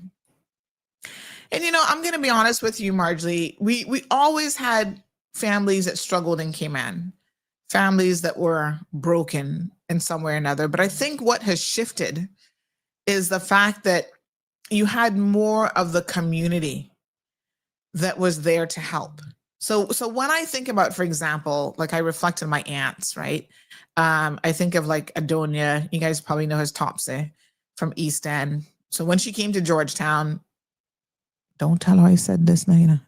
She became a Georgetowner. Don't tell her that. She's like, who? Not me. I'm a East Ender to the day I die. She a Georgetowner child. Been Georgetown over 50 years. You're a Georgetowner, okay? So, yeah, but they stepped in and they helped. Even my aunt in the States, like back in those days, this is what you did. My dad was like, okay, I got these 3 girls. He knew he was wrong for having children out of wedlock. I mean, he had a wife and it wasn't in his wedlock, put it that way, with somebody else. And so he's like, oh man, they're in a little bit of a crazy situation. Let me try to help. So he actually took 2 of us to visit my aunt. It was me and my sister, Susan. She's a little bit older than me. And my aunt there in Tampa decided she could only handle 1. So she's like, oh, I can't take 2, but I can take 1. Let me take the youngest. I think she might be easier to deal with. Nobody told her, honey child. Probably wasn't really the case, but anyway. Good morning, caller. Where are they? Hi. Where are they? She didn't know what she was getting hold of, right? I know. Susan and Carmelie were here for quite a couple of years with Miss Lita. Yeah. As well. A lot of people don't remember me being there because I think I was so young. And then shortly after that, I would have left to go to the States. But I think I was there for a little bit too, Boy, I do remember. I just remember them too. Mm-hmm. And I didn't know it was anybody else until I heard when you came along on the scene later on down these years. Yes. Surprised. But I'm talking about the food business now. Uh-huh. You remember? Well, I don't know if you remember because I don't know that. Dave Foster and Steve Foster that run the 2 brothers that were operating Foster Food Fair, right? Mm-hmm. The Foster Food Fair gang. Their father, Yes. Mr. Minard Foster, Uh-huh. had a little restaurant right on the corner, right on in the Bodmer building. It belonged to the Bodens and the Merrins. 2 Bodens married 2 Merrins, and where Bodmer building is in Georgetown. Now, let me see. Let me take you for a little tour. Yes. Bodmer building is the only single story. It's the only single story commercial building in Georgetown. It's the only single story. What do they call some Subway? It's behind the post office. A kind of L shape. Okay. Uh-huh. Uh-huh. They have a little Chinese. Is the Chinese store still there? And at one point they had a little Chinese store. Right, Jan Money's in there. Down at the end. But Mr. Minard was on the other end where the guy that sells Jamaican produce said. Okay. Uh-huh. Mr. Minard's place down on that side. And then he built the place that you see between A.L. Thompson downtown and Comart. That building in there where Harriet used to have her perfume store. It came on a duty free. Mr. Minard Foster built that as far as I know. Dave and Dave didn't. I don't think he did much with the rental cars. It was more Steve, his other brother. I don't know which one was older. I can't tell you, and because I remember two of them from time I was a little boy. And he built that, and that's where they started. I think he shifted the restaurant. It might have been called Days of Dairy. No, I can't remember the name, but somebody that's about my age should be able to remember it. Anybody in there's about 60 should remember it. Could remember it. I remember going out there. We got a party. Now I can't tell you the party where it came from, but I think it was in Norbert. You know, that was a treat, and I don't know if they were like a shilling or maybe less. I don't know. I don't remember what the price was. Yeah. I just remember it was a treat to get to go there. To get out, and he had nights, he had ice cream and all sorts of goodies that we couldn't buy, couldn't afford. Right. You know. So, but it's a minute. So it's not today that forced the food business. Yep. It's a minute. Very nice. Very, very, very, very nice man. Wonderful. Thank you so much. Yes, call us with your memories, 936-2626. Appreciate it. Thank you, my dear. Yes, son, you have a good day. You too. Do you still have the things for cars that you put in the cars? The dash cams. Oh, yes, my dear. We all need one of them these days. That's some crazy. Yes, I do. Yeah, I can call you up here and tell you why I want one. Okay. No problem. Yeah, I can tell you why you need one. Bad drivers. All right, darling. Fees at the vehicle department. Oh my God, it's crazy. Right. Yep. Anyway. All right, love. Everybody have a good day. You drive too. Safe. Yes, exactly. In a cab call 888-8888. You'll get one. Thank you. I appreciate it, love. All right, we got another caller. Good morning, caller. Welcome to the program. Good morning. Good morning. I have a quick question since we're going down history. You know, Memberline. Yes. Yeah, I just started on the journey about 2 weeks ago. I'm trying to find out information about my grandfather. Okay. I heard his name is Albert Smith. They called him Smitty back in the day. Okay. I heard that he was one of, well, I'm going to take what I'm saying with a grain of salt. I was told he was Cayman's first Mason. I heard that he built Royal Bank Building, Scotia Building, and their first Caribbean is, there used to be a supermarket. I think it was Kirk Supermarket. He did that. And he was a Georgetowner? Yes, but he's not a towner. He's Jamaican. But he was living here a long time ago. So really, if he was alive now, he'd probably be like 100 or a little bit over 100. So maybe it would be the children of people around his that was working with him around that time, because I heard that he used to work for government, not directly for government, but a lot of the projects for government. So I was just trying to see if I can jog anybody's memory. If they've ever heard of him. And who else can you give us any indications of who else he would have been connected to? Because that might help.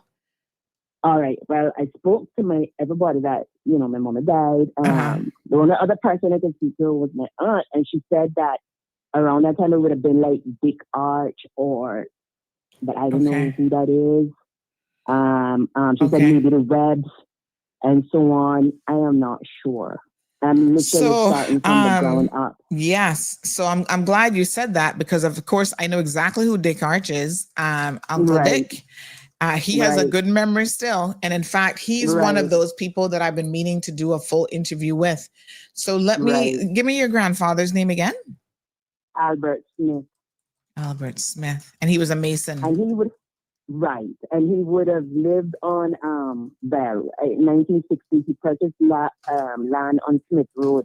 I've also heard that Smith Road is named after him. I don't know how sure who that is.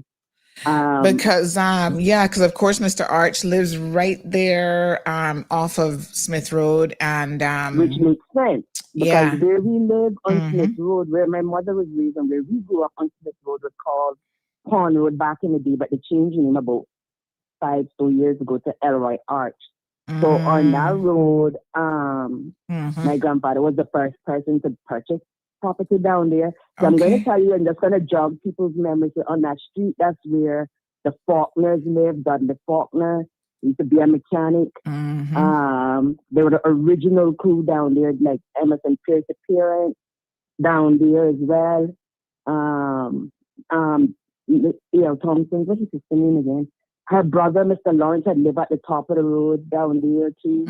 That's Miss from E.L. Thompson. Her brother had lived there, and so it's like, so it's probably all tied in. I don't know if Elroy was far family to Dick Archer or whatever, but I'm trying to get as much information to try and see. Like, you know, it sounded like he did a lot of work with regard to the infrastructure in Cayman, and I'm just trying to find out, you know, what our history is. I don't know a lot about my family or anything like that. So I'm just trying to find out.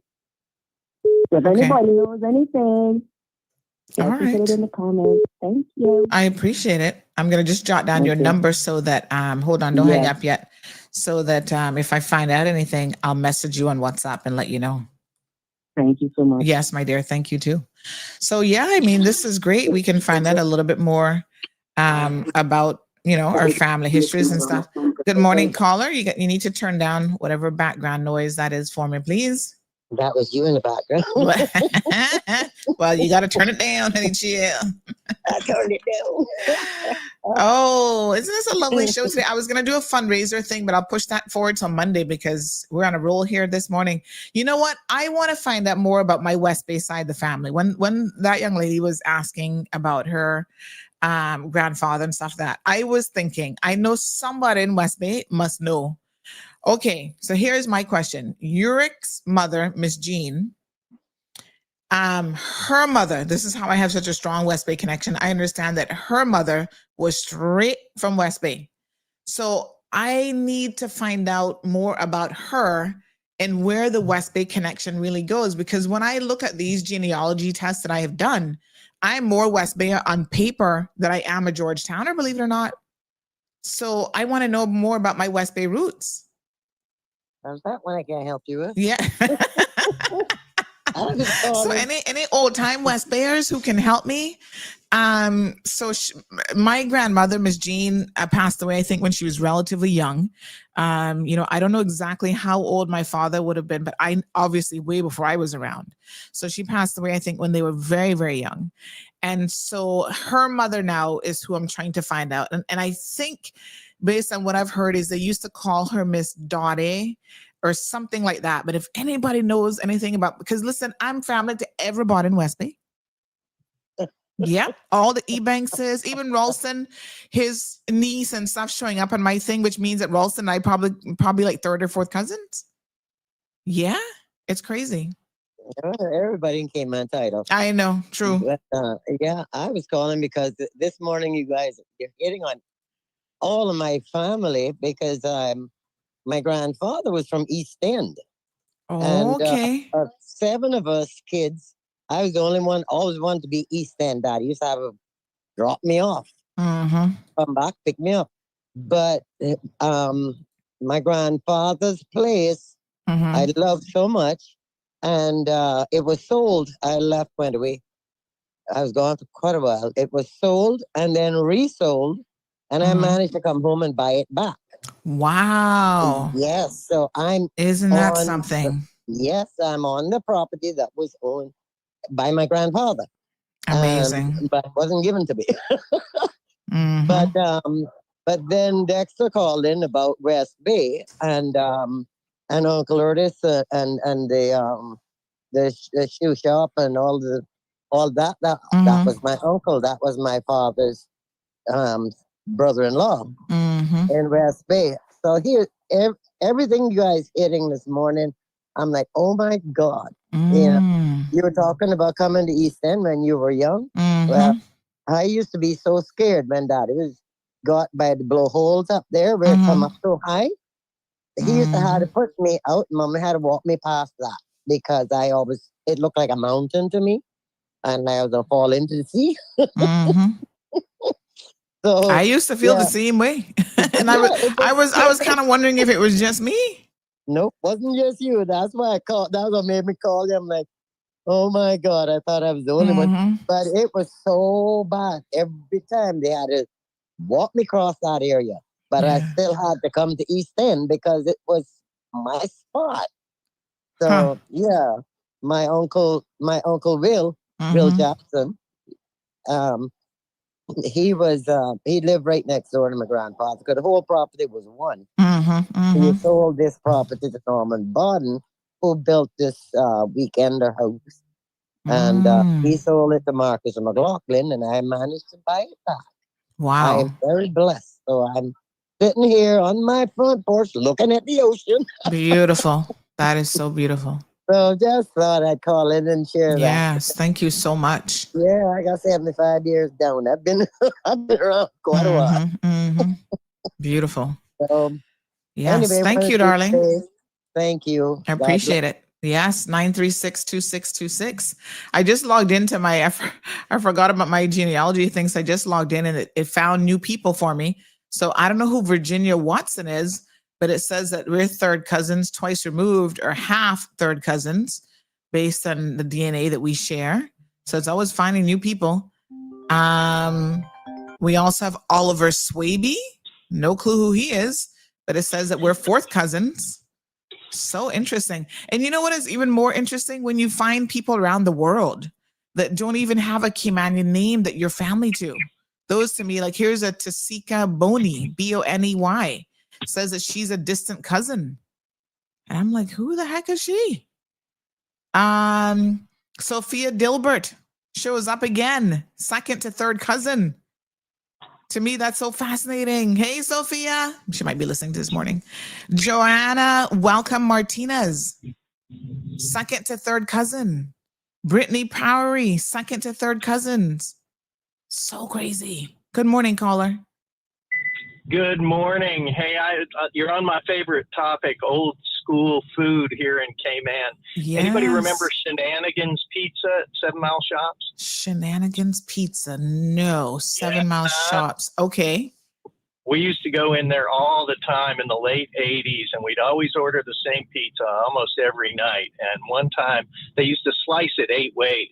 And one night, but there were only 3 of us. So we said, hey, would you mind, can you cut it into 6 slices instead? And they said, oh, no problem. We got home, and I must admit, we'd had a few cocktails prior to ordering that pizza. And we got home, we opened the box, and there was our typical large pizza with 2 slices missing. Where did the 2 slices go? We were rolling out. Well, we said slice it 6 ways, and they said, yeah, no problem. And they just removed 2 slices from us. Oh, okay. Oh, my goodness. Day. Thank you, my dear. Wow, we've had a lot of really good food places over the years that bring back a lot of nostalgia and, yeah, what can I say? It brings back a lot of memories. Very, very interesting. I was actually going on Facebook because there is an old Cayman group. If you're not part of that group, sign up. They post a lot of like old time pictures and stuff. So here is one back in 1982 or 83 where they were bringing in some kind of a, what kind of truck was that? But it shows on the port how they used to bring things in. Let me just show you this real quick on the screen. But this is pretty cool. This is how things were done back then. So join this group. It has a lot of old time pictures and information. So there's our port way back when in the early 80s. We have 1802 Corbett Report on the Cayman Islands, Slaves and Their Masters from 1802. So they talk about the number of like East End at the time had number of white families, 1, families 3, slaves, it just has dash, people of color, number of families 2. So back then they're claiming they didn't have any slaves, but they had 2 families of color, and then whites, 1 family. And then it had for trying to understand how they've got this. People of color, it says 2. And then family 7, slaves 1. Oh, I think I see how they're breaking it down. Okay. Mm-hmm. So that family of 1 had 3 family members in it and no slaves. I see how they did it. And then this one now, people of color, had 2 families, 7 family members, and they actually had a slave themselves. People of color have had their own slaves? Say what? Yep, we know that. I'm going to save that one because that's interesting. Frank Sound, 1 white family, 5 family members, 1 slave. And then you had 2 colored families, 7 people and 1 slave. And then you can see where the majority of slaves were, which is kind of interesting, right? So when you get to Bordentown, the number of slaves, let me screen grab this because I don't think you guys can really see the numbers here. But the number of slaves exponentially increased as you got to like the Pedro Castle, Bordentown area. Look at this. Yeah, there we go. Now you can see that a little bit better. So look at these numbers. At Bordentown, we had 25 white families. They had 104 people in the family, 233 slaves. That's like more than 1 slave per family member. Huh. And then you got 8 colored families, 21 of those in the family, and they had 16 slaves. So you can see Bordentown, Pedro, Spots, Prospect a little bit, Southwest Sound. I'm guessing that's where we get into Georgetown now. And then Georgetown, formerly called Hog Styes. Yep, more slaves there. And this is interesting how they said 17, but 2 were free. So they had 2 free working for them, I guess, in some capacity. And then 17 were, I guess, just regular slaves. West Bay had 4 free slaves. Then you have Boatswain's Bay, North Side, and then you see some of the totals there. And then East End, a list of the inhabitants of the island of the Grand Cayman, distinguishing their place of residence, number in each family, and the slaves they possess. Got it. And then we have East End, white families, John Thomas. The people of color, we had Charles McLean. Charles, is that Pucci? It's spelled different than we spell it these days, but is it still pronounced Pucci, I wonder? And the number in each family. And then Charles Pucci was the only one who had slaves. So he had 1 slave, it said here. Huh. Okay, let me get you some North Side numbers because this is very interesting. But like I said, if you haven't joined this group, it is a private group, but once you came on, they seem to let you in. So go ahead and join this group because I think all of this stuff, again, this is our history. And it's so interesting. So we have in North Side, Stephen Bodden was the white family. They had 10 people in that family and 3 slaves. Then we have M. Fature, Fature, Senior. I've never heard of that last name before. Anybody in North Side know who that is? There's a senior and a junior. And each one of them had 1 slave each. And then Bordentown, we see a lot of familiar names here, of course. No people of color listed for Bordentown? No, sir. Okay. That's interesting. Wow.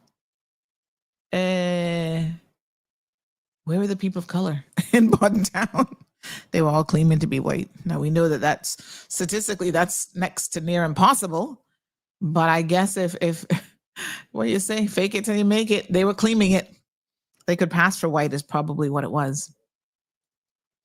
Because I doubt there were no white families in Bordentown. I mean, no colored families.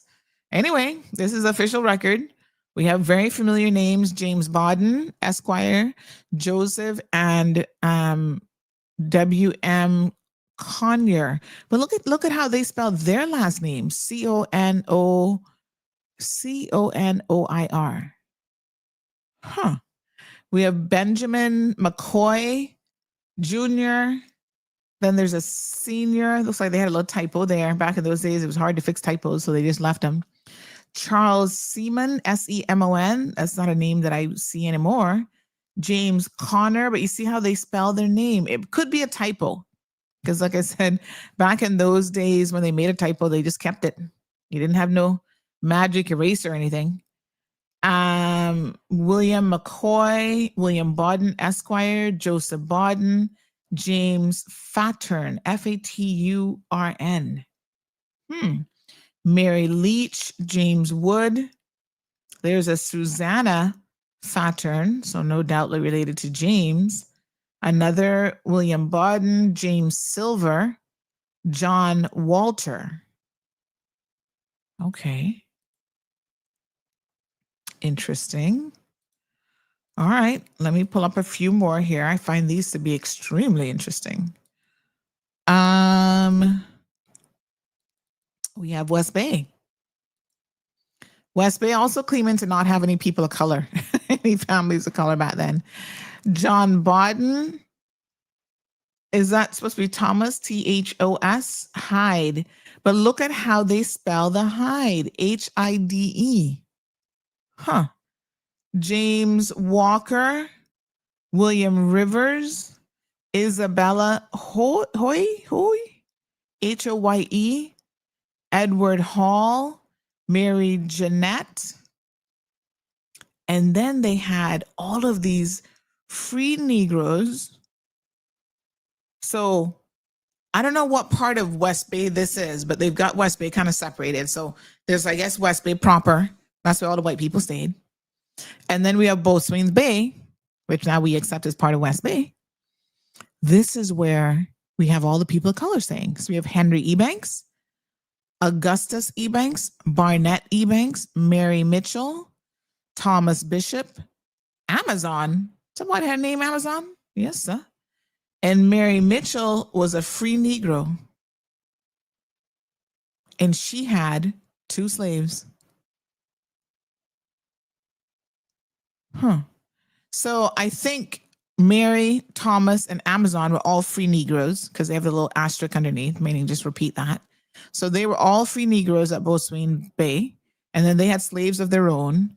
And then we had Henry, Augustus, and Barnett, who were considered people of color. So it's kind of interesting, but why? What would be the differentiation between a free Negro and a person of color? Because I would have thought these people of color were already free, and then they own slaves themselves. So I kind of, does anybody know what's the difference here on record between I'm going to try to find this out, those that are listed as free Negroes versus just the people of color? I'm very interested in that. Then we have at Southwest Sound, again, lots of interesting names here. Margaret Bush, James Bush, William Higgins, Christopher, and I don't know what the CHAS stands for. Bush, William Tulinery, William and probably Jean, J.N. Hind, John Bodden, Wade Watler Sr., James Watler, Susanna Watler. So lots of names there. And then they had the colored folks, which included Dorothy Spleen, John Bodden, Anna Conyer. I think they spelled it different back then. Agnes Bodden, James Fatur Sr. So this last name was quite a few people. Fature. And then Frank Sound, we have Diana McLean, colored folks. Absalom Bodden. And we had a white family. Head of that household was Thomas Sutherland. This is so fascinating. Oh my gosh. So let's look at the ones Prospect and Georgetown. Hold on. This is so interesting. All right, let me grab Prospect and we start to move into the Georgetown area. So here now we have Prospect. We had Wade Watler Jr., Thomas Thompson, Spots, William Eden, James Cole, William Bodden. So no colored families, it says in that area. William Bodden had a lot of slaves, honey child. But look at Thomas Thompson, 56 slaves. Wow. Okay. Huh. William Walter. I don't know if that's what we see. Thomas Knowles Eden. That's Pedro. Now let's have a look-see at Georgetown. Some interesting names there. Yep. Let's see here now.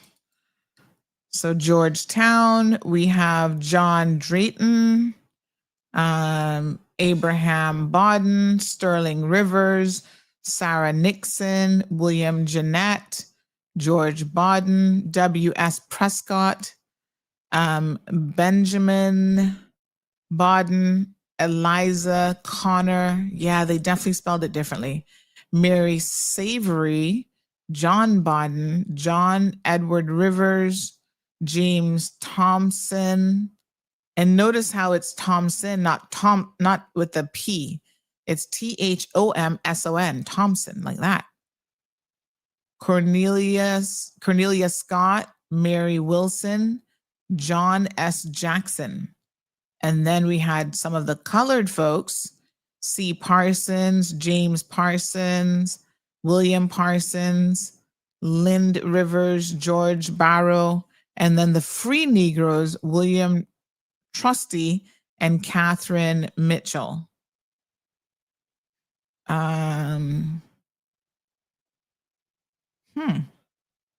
Interesting. Vicky says Thompson today is Thompson with the P, family link. I agree that that's probably exactly what that is. And Hydes is now Hydes, H-Y-D. Yep. They changed somewhere along the line. Some of the spellings change. And then the Conyer one, French shipwrecked Connolly. Fatuma is now Tatum. The first three Ebankses that is mentioned in West Bay were the first Ebankses that arrived. They came here from St. Elizabeth, Jamaica. No kidding. Wait, let me go back to West Bay. Where was West Bay again? Hold on. No, hold on. Let me find West Bay again. That is so interesting. Really? Vicky, sounds like I need to interview you, honey child.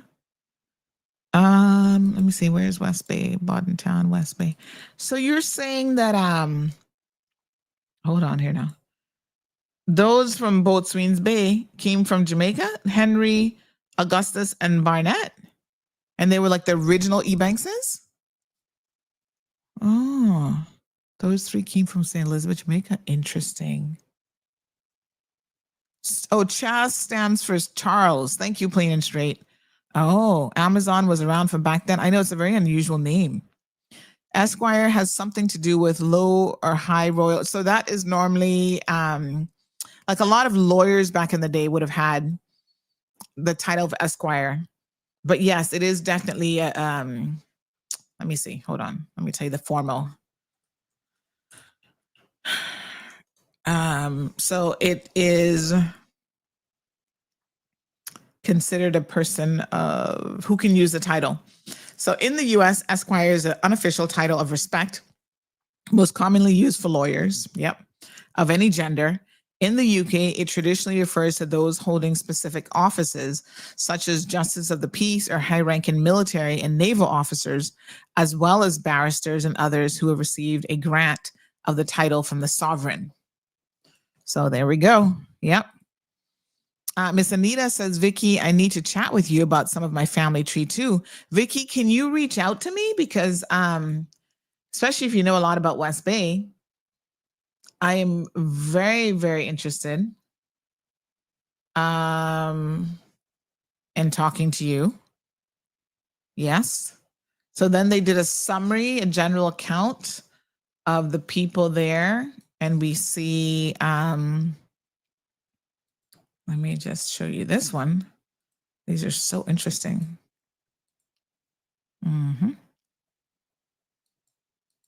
So this is kind of now like the summary for the different islands. David, contact me if you don't mind on WhatsApp, 324-1612. I'm happy to share anything that I have for sure. But we have John Thomas there in East End. Yeah, this Poochie or whatever, I think that eventually became Poochie. So then they give you kind of the totals here. Nothing. Where's the sister islands? I don't see any mention of the sister islands, which is interesting. Were they not inhabited back then? Somebody else asked the same question. The sister islands were populated after a massive hurricane that devastated Bodden town. I read in some book that they took their belongings and went to the BRAC. The official statistics on the Cayman Islands was the 1902 census, which is what we're looking at, which was conducted by Edward Corbett, a staff aide to the governor of Jamaica, Lieutenant General George Nugent. At that time, Corbett recorded 933 residences in Grand Cayman. Wow. Including 545 slaves. And he reported that the sister islands of Cayman Brac and Little Cayman were uninhabited and visited only by turtles during the summer. Isn't that interesting, though? Because for as much as Cayman Brackers won't believe that some of them, that they're so different than us, you really Georgetowners, not Georgetowners, but you really people from Grand Cayman that eventually went to the Brac. So we're all one for sure.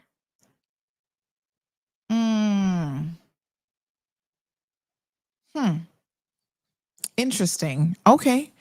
I feel like we need to start making Friday's family Cayman history. No. Don't give me another idea. No, for another show.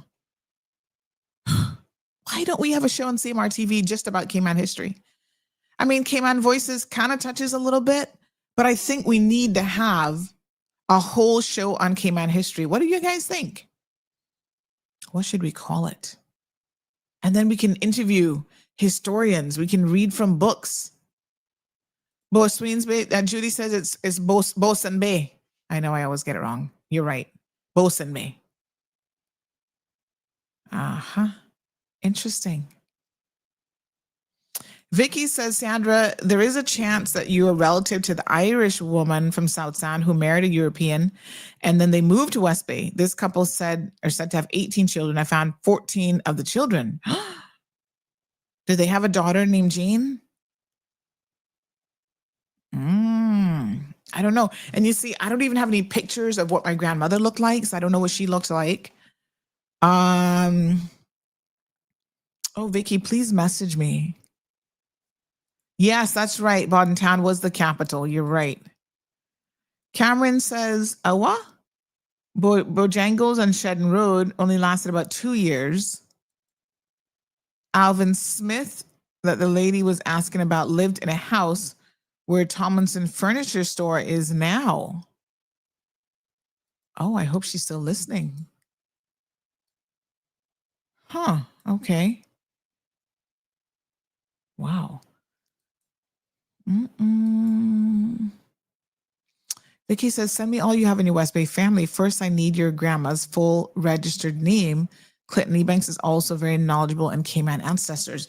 All right, I need to find out. I mean, I only knew like Jean Solomon, but that would have been a married name. So let me try and find out what I can. This is a thing. Like, we're losing our history from one generation to the next, because now, of course, if my father was here, these are the types of conversations that I should have had with him that didn't really think about. So I don't know who else would know. Okay. I got my homework. I have got my homework. Reaching Back. I love this show. Do it, Sandy. Oh, call the show Reaching Back. Oh, that's a good name, Miss Pat. Oh, I love that name. I love it.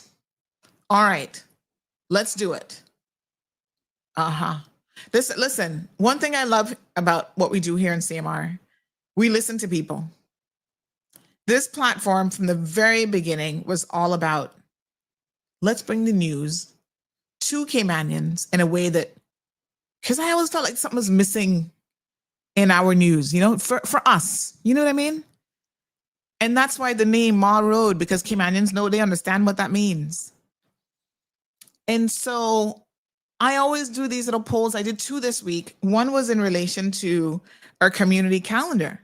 When I looked at the results of that poll on WhatsApp, and that nobody even knew we had a community calendar, although it's right there on the homepage, nobody's reading it. But I'm like, no. This is where now, as a business owner, you got to think smart, because I'm putting a lot of energy and paying people to keep up with the community calendar. Y'all not even business with the community calendar. So why are we using resources for that? So as soon as I saw those results came in, I'm like, get rid of the community calendar. Then I asked about the newsletter. A lot of y'all don't know that we have a newsletter that will send you, those messages right back into your right into your email, and you can, see all the news stories and stuff for the day. Now, I do know, because we get the analytics from the newsletter, that we have a list of over 2,000 people. About half the people actually open it on a regular basis. So that I do know. So we'll probably keep the newsletter. But yeah, if the community isn't into something, I'm not going to sit here and do something that you guys are not into. It doesn't make any sense. Gabby says, yes, great idea. The Cayman version of Finding Your Roots. Oh my God, Miss Vicky, you could help us, help people find out who you're from. We could also make it very Caymanian, Miss Pat. Who you from? So we're going to take a vote on the WhatsApp channel. So give me some other names. Reaching Back. Let me write these down as name suggestions. So I have Reaching Back. I like who you from. What else could we possibly call it? I love this idea.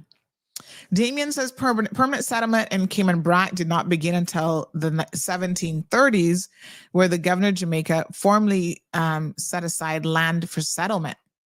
But according to this, even when they did the census in 1802, nobody was there.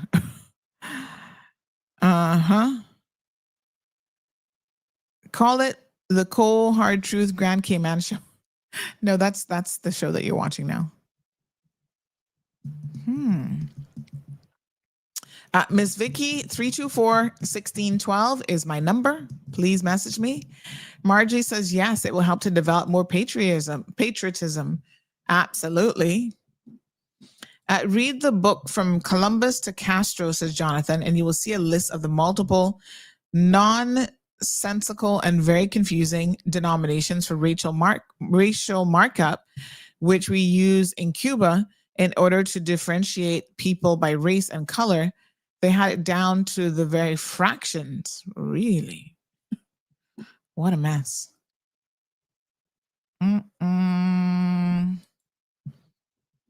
So interesting.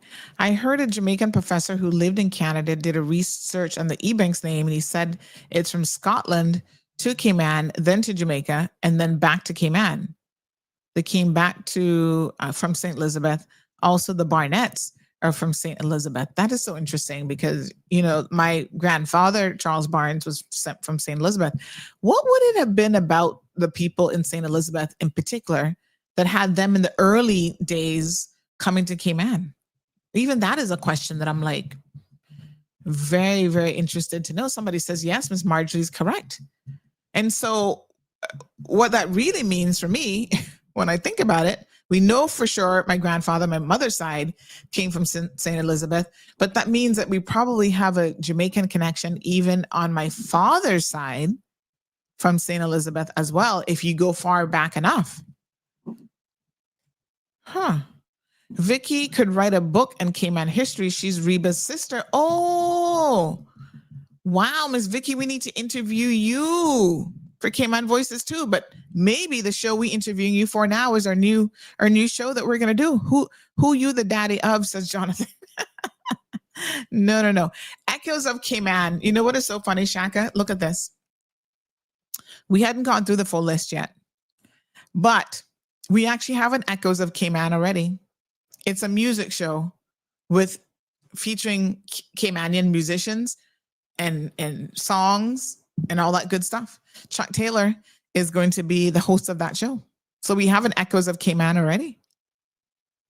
Barbara says, my father was the only source and form of communication to the outside world. For 30 years, he was the wireless operator, and we had no phones or TV.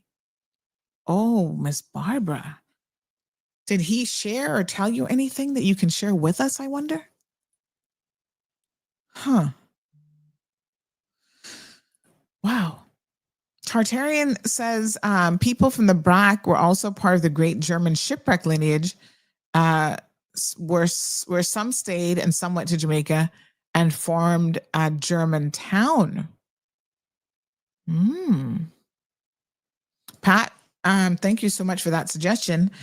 Who you the daddy of, Jonathan, is probably not the vibe that we're going for.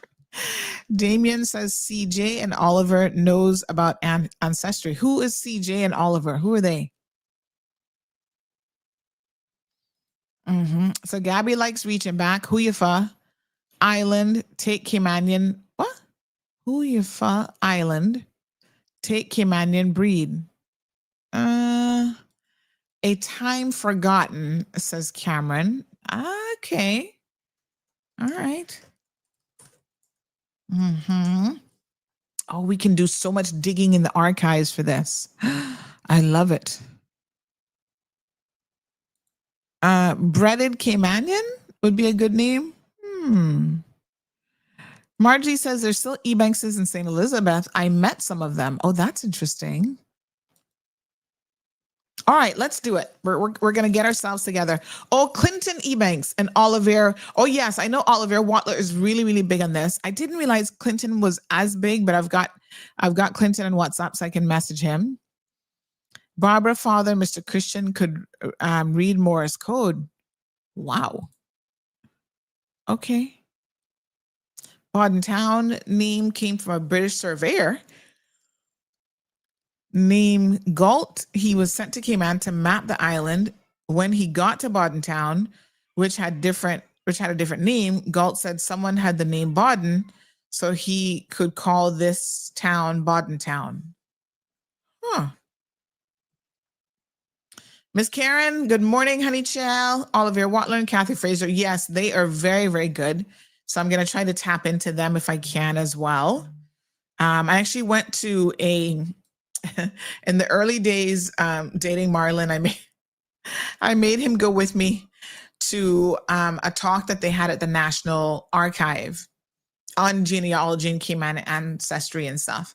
And the guest speakers were Oliver Watler and Kathy Fraser. Oh, you could spend a lot of time there in the National Archives going through stuff. Trust and believe me. All right, send me some names of people that you feel really know a lot about Cayman history and genealogy. So we have 3 already. We have Clinton Ebanks, Oliver Watler, Kathy Fraser. Anybody else, and Miss Vicky, of course. So anybody else, send me their names because I feel like we need to start tapping into those individuals. Shaka says, remember after the 32 storm, a high percentage of Caymanians moved to St. Elizabeth and were returned due to lineage. You mean, turn down your radio for me, Jonathan, or whatever is playing in the background. So you mean from Cayman Brac, Shaka, they went to St. Elizabeth? Morning, Jonathan. How you doing? I'm all right, Sandra. How you doing? Good.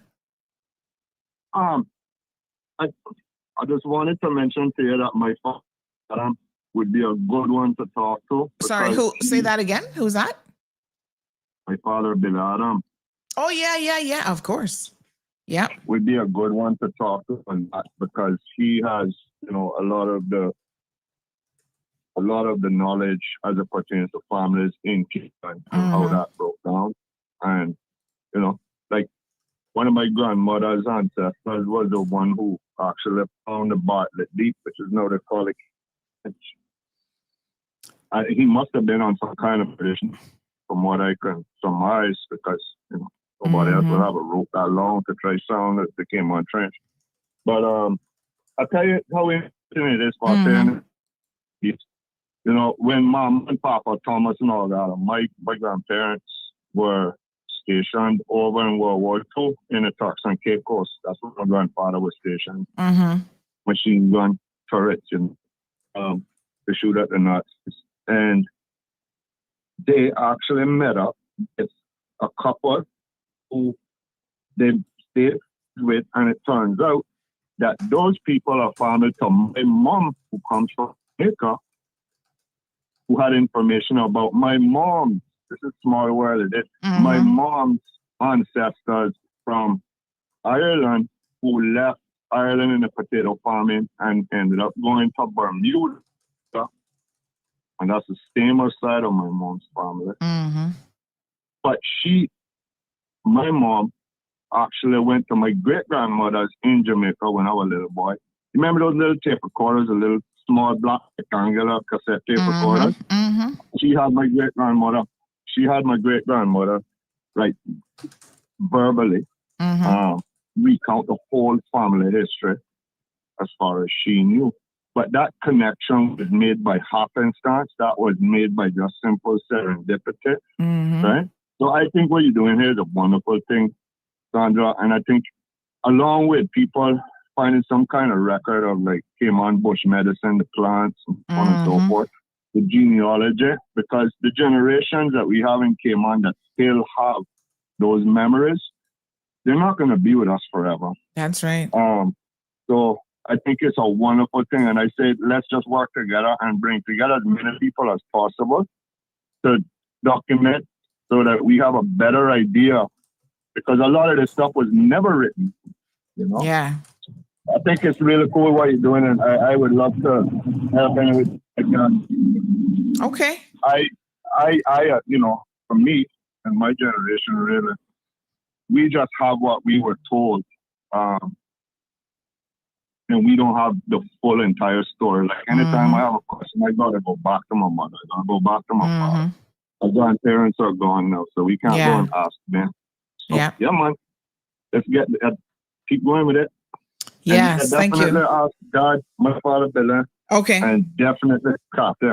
Miss Kathy is definitely. She's a wealth of information. But there's so many other people. There's so many other that's people. what I'm saying. If anybody else can know of someone who's very good with family trees and history and stuff, please reach out. Because now I'm very excited about this. Is a brand new show that we will definitely do as part of the CMR TV lineup. But we need as much content as possible. So I'm going to reach out to the National Archives. And yeah, we need to start sharing more of this information, more of these memories and stuff like that. Absolutely. I think it's a great idea. Yeah, thank you. Sandra, before I go, yes. Were you up in the United States of America when McDonald's had the Cayman burger? When would McDonald's have started? Because I feel like that was there before I left Cayman. I do feel like it was there before I left Cayman. Is Mr. Hugh? Is Mr. Hugh still alive? He just had a birthday. Yeah, he just had a birthday last week or something. Mr. Leonard. Yeah, Mr. Leonard's still alive. Yeah, man. He just had a birthday. Because the funny thing is, my husband hardly goes out anywhere. But about 2 weeks ago, he and another father chaperoned a young lady to prom. They were she wanted to use her car. So we're like, sure, no problem. So they were the male chaperones, right? So they chaperoned her to prom. So while they were waiting for her at the little dance or whatever they had at the Kimpton, they went to, and I don't even know that he's ever really been in McDonald's, but that's where they went. And it was the night that they were having the birthday party for Mr. Hugh. So when I just said, is he still alive? I should know that because they literally just had a little birthday thing for him there where they had free food and whatever. But I do believe that was there before I left Cayman. Because of course they've always been famous too for their burgers and fried chicken and stuff like that. Our age, I think a couple months older than you, but I remember McDonald's being there from early childhood. Yeah. So I would say it was there. I remember when McDonald's in the States tried to buy them or something. Well, they had some dispute about the name and whatever, and they were like, "Nope, this is a different McDonald's, honey child, and it's spelled differently too." So our Cayman McDonald's won that. Well, they didn't have a right to come in, and what they asked was a price back then that even McDonald's, the conglomerate, was not willing to pay. I'm actually happy they didn't let it happen. Good. But do you remember the Barefoot Man song of Cayman Burger? No. You must have been stateside by that time. Mm-hmm. When I was a kid, that was my favorite the Cayman Burger from McDonald's. That was the best. I still going back. Go get yourself one. Boy. You have to do about 500 squats or whatever after, right? But go try one. It's not the same as it used to be, but it's still pretty doggone good. Yeah. Yeah, I'd have to do a lot of squats. That's for sure. But boy, listen, you can't go wrong with a good burger, do you know? Oh Lord. Mm-hmm. Miss Anita says Joellen Ray Smith knows a lot of Cayman genealogy as well. Anyone have her contact details? I don't know who she is, but we can certainly call her. My dad was also wireless operator and air traffic controller at the first airport. He used Morse code as well. Wow. Dr. Gideon Barnett has a wealth of info on Cayman families, especially West Bay. Please let me know how to reach these people. Joanne Ray Smith. How can I reach? This person says the Hughes didn't start McDonald's. The owner of 19th Hole Restaurant used to own that. Home of great Cayman Burger. Oh, really? Huh. So interesting. Okay. Like I said, I'm pretty sure that building must have been there at least from the early 80s. So I do kind of feel like I should remember it. So yes, anybody has Dr. Gideon Barnett's information, please message me. George Walton and Mr. Foster, I think his first name is Mark.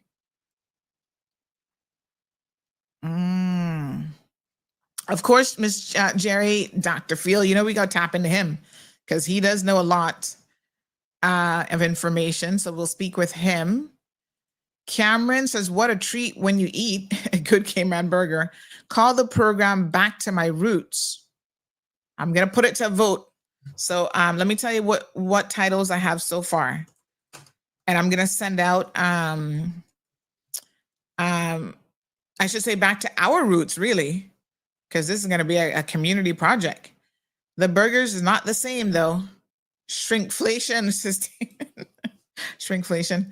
Carla says the great Cayman burger is still great. I get them ever so often. Oh, so that's the actual name of the burger? This is at McDonald's. Oh, God. Sounds like I have to go there, honey child. Barnett was Ebanks. This was the first name to be changed in West Bay. Vicky, we need to do a story. An episode, right? So of this show that we're going to do, one of the stories we have absolutely got to do is the change of Cayman names. Why people, because even the Burlingtons, I think they were Ebankses as well. So a lot of people change their names. We need to talk about that. So I want to get many interviews from different people on why your family changed their name and see if we can't put it together. Oh, girl. Oh, my little heart is going pitty, pitty, pitty, pitty, pitty, pitty, patty this morning. Oh, this is going to be awesome. Bothwells, Jefferson, Barnett, Glidden, all were Ebankses. What? Really? Henry Emmanuel changed his name to Dilbert. He would have married Sarah Collins. They had 18 children today. Most Bayes is in their link. Oh my gosh, Vicky, you are a treasure trove of information. Oh, that has to be an episode by itself. Oh my God. Macy says, does anyone know if Inspector Mills is still alive? Well, I don't even know who Inspector Mills is, but somebody please let her know. Joellen Ray Smith, now Thompson, Nee Thompson of Thompson Shipping. Oh, okay. How do I find her? Miss Hildegard Smith also has a lot of knowledge of Cayman history. Please send me her information if you have it.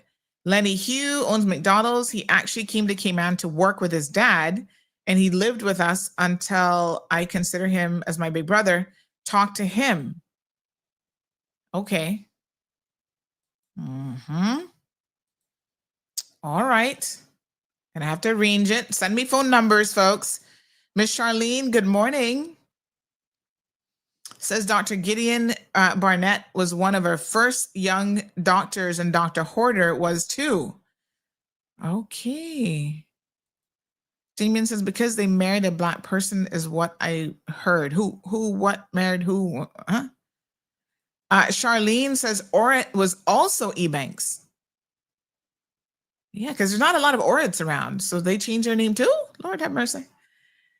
There's a sign back to our roots, an offense for the new Hurley supermarket on Walker's Road. So think that's out. That plaza, tell me, are they trying to bring us back to our roots? I don't know about that. I don't know what they're talking about. That big fancy thing they putting up, got nothing to do with Cayman roots. Good morning, caller. Me again. On the topic of McDonald's. Yes. I am a bit of a deep history buff. From what I recall, the Hughes now own McDonald's, but they didn't. McDonald's was started by, I think he was I read this, he was an accountant or a lawyer. And I think his name was James McDonald, and they called him Jimmy or Jim, something along those lines. However, obviously, he said, I'm not trying to impersonate McDonald. My name is McDonald. I've named it after me. However, and I stand corrected, and I don't mean to offend anybody, but I think I'm sure I read this, that and when I asked about it, they were like, I think someone said he was one of the first persons to have either been caught or to have known to launder money in Cayman. This might have been before my time. The lawyer? Yeah. Oh, yes. Wow. I don't know if he was a lawyer or an accountant. I can't remember. But so Miss Vicky, it's funny that you say it, because Miss Vicky says McDonald Restaurant was built by the lawyer Jim McDonald. McDonald was here from the late 50s to 60s, and he would be the first money laundering man in the Cayman Islands. You take that. You had it right on the money. Yeah, I read, because I work in this area where, we get such a bad rep for money laundering, and it irks me. And I'm sorry, Jim was not Caymanian. He was not Caymanian. He came to Cayman. And brought the bad behavior. Yes. Brought them bad ways here. Yep. So that's not us. We are honest people. We're not criminals.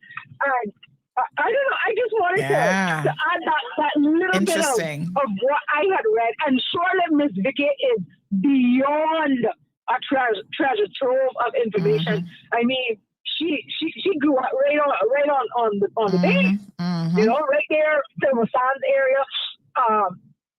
Treasure trove of information. Indeed, I would love to sit with her on. Oh my God! We're gonna, girl. She's gonna be episode number 1 of her new show. The information that she must have. Yes. I'm playing it in my car, but so I'm not able to see the comments. Yes. Oh my gosh.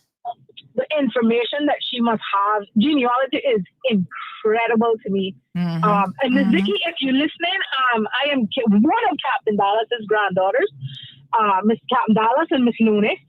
And so, yeah, but I mean, it would be amazing to sit and hear and pick her brain and think about all the name changes. I was told that people change their names, that Ebanks came from the European, Irish / Scottish Eubanks, and they wanted a way to distinguish themselves. Yeah.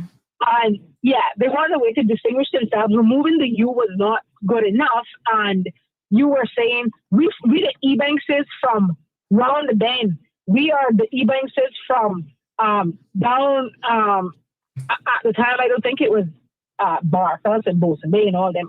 Ms. Vicky can clarify, but you know, it was Mount Pleasant and those types of things. But I remember my grandma saying Long the Bay.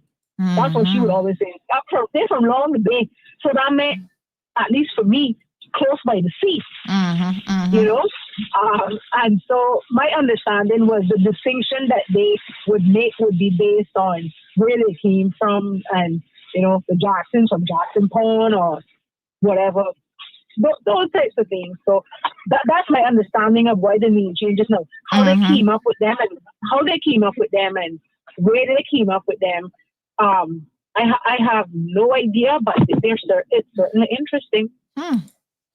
Thank you so much. What do you think about this show idea? And I actually need to talk to you about another show idea that you and I have to do in the kitchen.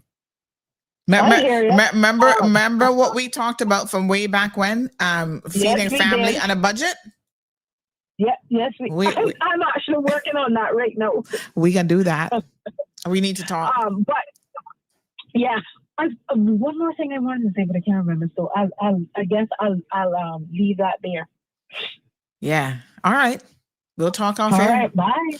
All right. Today is Friday, folks. It is my cheat day for lunch. So, boy, all this talk about these burgers at McDonald's and stuff got me hungry. Well, hungry today.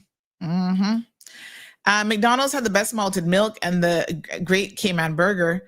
Its juices. Ebanks was spelled so many ways because it was many Ebankses. And I remember McDonald came here with their American food and the people didn't like it. So we created our own style of McDonald. All right. Thank you. Somebody sent me Miss Joellen's number. So I appreciate that. Who's Mr.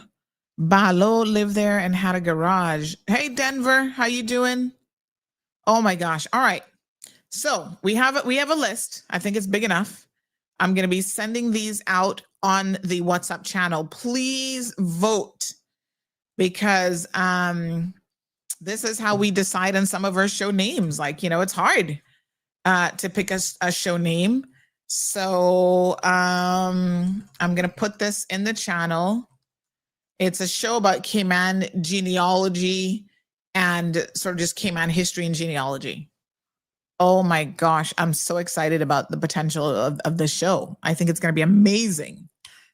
Yes, honey, chill. All right. We're going to need material. We're going to need guest speakers, people that we can interview. We're going to need things that are in the archives. So I need to find out how to get access to our national archives, all of this amazing stuff. So this is the short list.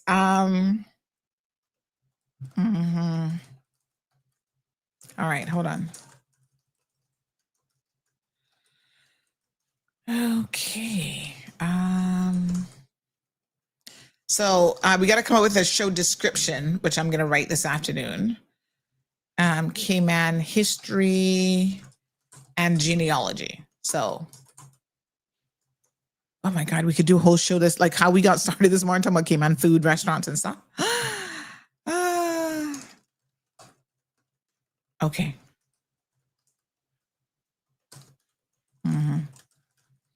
All right.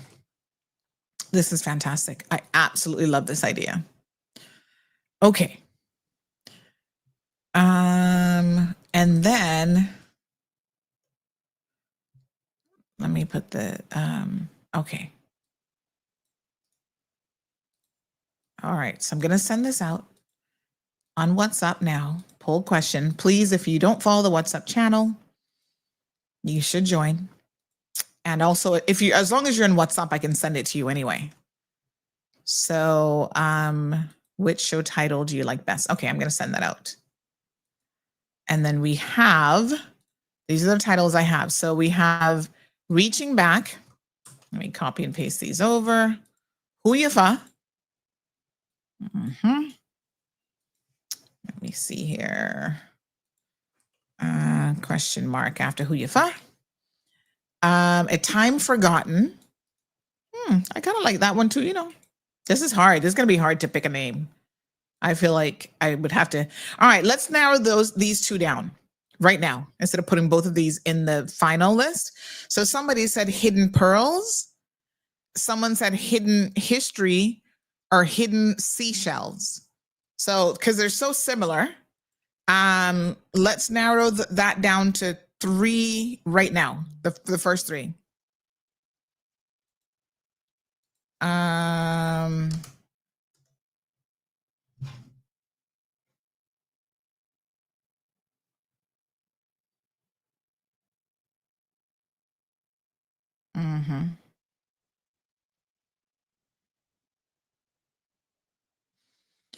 Okay. So let's go ahead and pick one of those: Hidden Pearls, Hidden History, or Hidden Seashells. So let's go ahead and in the comment section of those 3, just pick one, and then we'll put that one in the short list. And then we have Back to Our Roots as another option, because we don't want to put like 10 names out there, right? Because then the voting kind of gets diluted. All right, so pick one of those. This is what our national festival should be about. Not this Pirates Week foolishness. Well, Tartarian, not for nothing, but Pirates Week has been around almost 50 years. They're in their 48th year now. So, you know, it has developed over that time into part of our history, part of our more recent history. But you know who else I can definitely tap into is Miss Mary Lawrence. She's a good one too. Okay, so let me remind you, speaking of Pirates Week, today is East End, so go and support the districts, please. The district committees put a lot of time and effort into, what they put together. And so I like to be supportive of those. Of course, East End is going to have lots of food on display. And let me see here now. Okay. So yeah, so make sure that you support those as much as possible. Hidden History. Know Who You Is, says Miss Brenda. Cayman Pearl. You got to stick to the 3. Y'all don't follow instructions particularly well, you know. Of these 3, Hidden Pearls, Hidden History, and Hidden Seashells. That one's a bit of a tongue twister.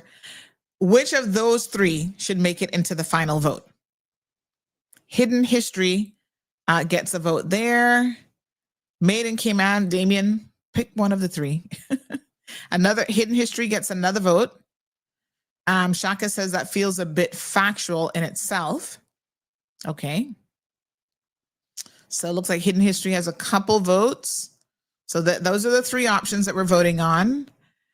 We're not coming up with new ones, plain and straight. Just the 3 of pick of the 3 of those. Hidden History gets another vote from Miss Charlene. Miss Barbara says Hidden History. Hidden Seashell gets its first vote. So it sounds like Hidden History might have it. I'm still on air. Let me just call you back in a little bit. Okay, cool. Hidden History gets another vote. So it looks like Hidden History is it. This person also listening to the program.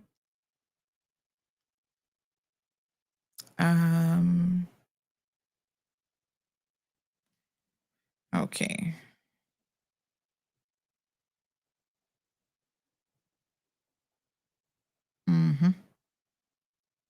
All right, let me see here now. So reading a few messages. Hidden History gets another vote.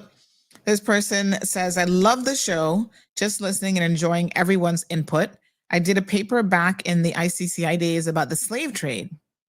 Interesting how we're all connected in some shape or form. I follow the Bay Islands on Facebook, and a lot of them originated from here. And I was told a lot went to Honduras and Texas. A lot of Caymanians live in Texas, and that's true, because that back in the day was one of those seafaring, ports, basically. Hurley's using Back to Roots for the new store on Walker's Road. Oh, is that the grocery store then, or what kind of store?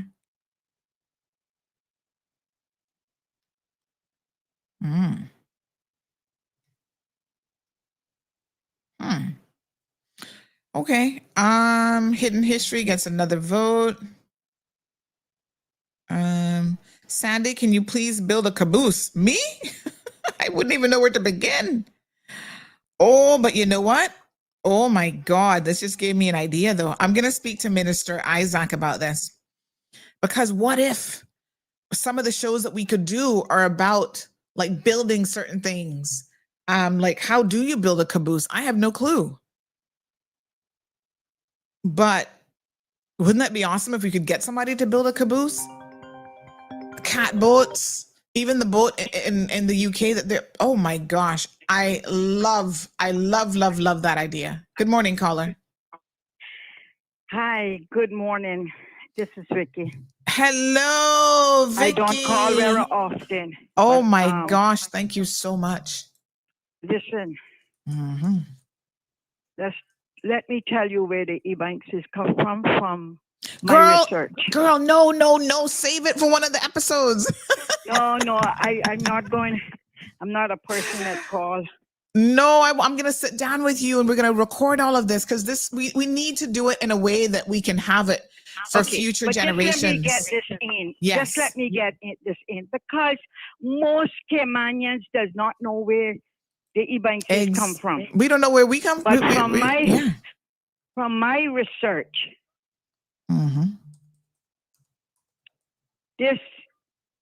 there were English people in Cromwell's army. If anyone went to school here in Cayman, we all learned about Oliver Cromwell.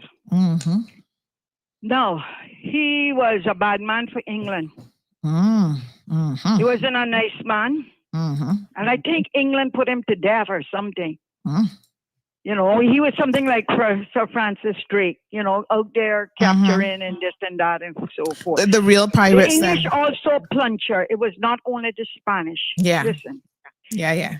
Oliver Cromwell had an army. And in the army was the Ebankses and the Bordens. But let me clarify on the Bordens.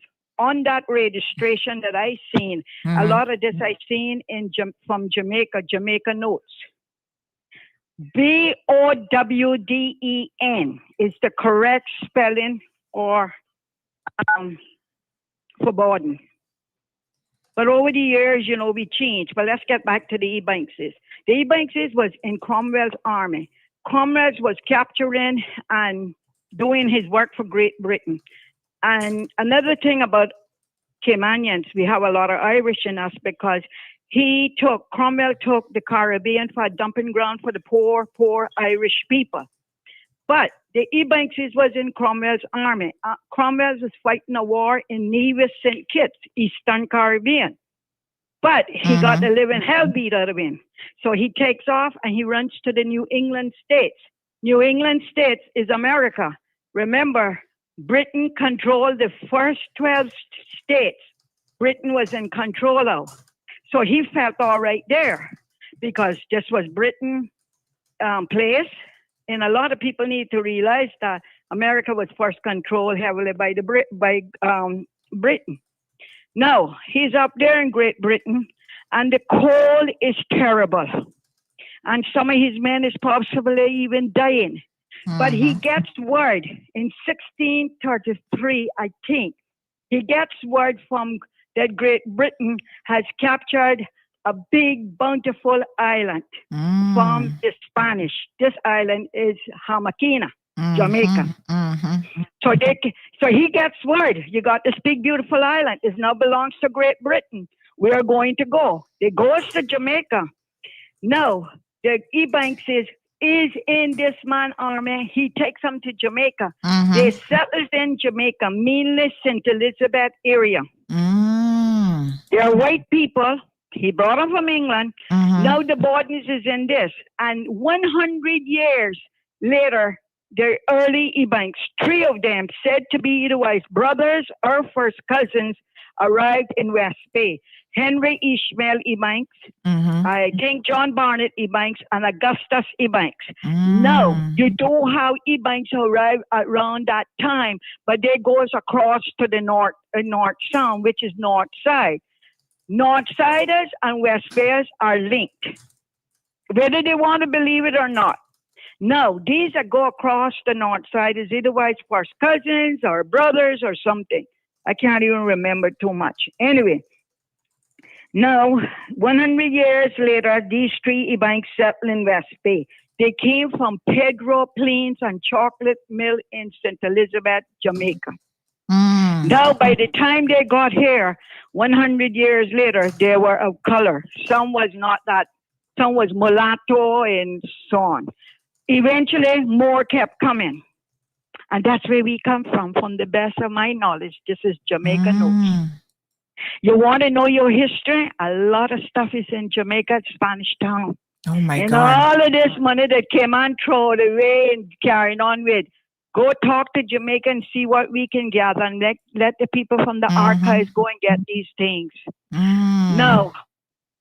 Where in Jamaica? Like if we go to Jamaica and we go to Spanish Town, where would we look for stuff? You have to go to their records in Spanish Town. Oh, wow. We got to do that. We have got to do that. Find out exactly where. Yeah. No, the Bordens. The first Borden to come here is Isaac Borden. He lands in a place called, today we call it Old Isaac in East End. No, he is a little bad boy. Cromwell is chasing him. But he goes to Port Royal. Port Royal was a place of drinking and dancing and the pirates and all the stuff was going on. But Cromwell gets to Port Royal, but he cannot get to Borden because Borden becomes a bad boy. Well, when I say a bad boy, he's getting drinking. He's from a soldier to a bad boy. He's drinking and all open and carrying on. But Cromwell is deep down behind him. He wants this Borden. This Borden takes off and comes to the Cayman Island. He first lands in Old Isaac in Borden Town. East End. Now, years later, he would marry a woman here called Sarah Lamar. But he goes to Jamaica to marry because bear in mind now, there's no registration of births, there's no registration of marriage or anything going on here. So he wants to be legally married. So he goes to Savannah Lamar in Jamaica and Isaac Borden marries Sarah Lamar. He returns to the Cayman Islands. Others will follow. And this is the start of the Bordens. But the Watlers was here earlier. Wow. Oh my gosh. Stop. Don't tell us no more. This is a whole episode. Okay. But I'm going to take down your number because I see your number on the screen. Hold on. Listen, I'm not going to come on no show. So you lucky I'm even calling. Listen, this name changed business from my grandmother and she lived to be over almost 100 years old. I stayed with her at the first, all of us, my mother had 7 children, okay? And all of us helped her at the house, at Holman's house on West Bay Road. Holman House was the first accommodating for tourism in this island. And my father was the caretaker and my grandmother was the housekeeper. But of course, all of us helped. We backed sand, we cut the limes, we put out the beach chairs and we cleaned the house and everything. And when my dad brought the people down from the airport in his truck, or they got Henry Bush to bring them to Holman House. And me and my grandmother was there all dressed up, ready to check them in. And we had a guest book and what part of the States they came from. But I spent many nights up there. And she would sit me down and she would tell me, she said, I want you to know some things. And she told me quite a bit about this. And the thing is, this thing is not being taught in schools. Caymanians don't even have a clue of who they are. Many Caymanians have spoken to me and said, oh, my grandfather is from Scotland. Bear in mind, I know exactly what time your grandfather born and who is his parents, and I have to look at them. No, you may got Scottish 3 generations ago, just like us, just like all of us. We're all mixed, and that is how it is here. Some of us don't have a clue where we come from. Oh, my grandfather's from Scotland. That's 3 generations ago, right? And they don't know nothing. But it's high time for this to be a history class in these schools. No. Sandra, if we don't tell these children today where they come from, what went on here, this place was not always like this, you know. I know the days of the turtling when the Adams used to come in and anchor in the back of my parents' house and see the Cayman West Bay men struggle with them 300-pound turtles. The way the Caymanians worked for this place, and to see that today we're in minorities. But we have ourselves to blame because we kept our mouth shut. Yes. Well, and stirring up us on the wrong thing in life, cussing you, cussing me, and talking all kind of ridiculous lies. Sandra, you have a good day. May God richly bless you. Thank you, darling. Well, this is why, folks, we got to get it now. I mean, I feel that, you know, especially where we are in our history and the numbers of Caymanians that are, the so few that are left that know the real history, right? We got to get them. We got to get them on record. We have got to record this. Wow. Okay. This is a whole new project, honey child. We're going to do it. You guys with me? We're going to get it done. All right. I'm excited. Okay. So we covered a lot of ground today. We've been going now for over 3 hours already, if you can imagine. My goodness, where does the time go? I've got a book here that I'm going to be gifting to someone. It's called The Mountain Is You. It's a really good book. I'm gonna recommend it to Nikki for one of her classes. This book is interesting because it is a book about how to get out of your own way. I know it's crazy, but sometimes we are our own worst enemy, as Caymanians would say. Yeah, our own worst enemy. That's us. It says transforming self-sabotage into self-mastery.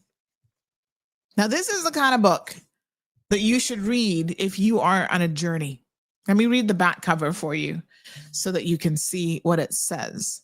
It says why we do, when we do, and how to stop doing it for good. Yes, sir. Coexisting but conflicting needs create self-sabotaging behaviors, and this is why we resist efforts to change, often until they feel completely futile. But by extracting crucial insight from our most damaging habits, building emotional intelligence by better understanding our brains and bodies, releasing past experiences at a cellular level, and learning to act as our highest potential future selves, we can step out of our own way and into our potential. For centuries, the mountain has been seen as a metaphor for the big challenges we face, especially ones that seem impossible to overcome. To scale our mountains, we actually have to do the deep internal work of excavating trauma, building resilience, and adjusting how we show up for the climb. In the end, it's not the mountain we master, but ourselves. It's an amazing book.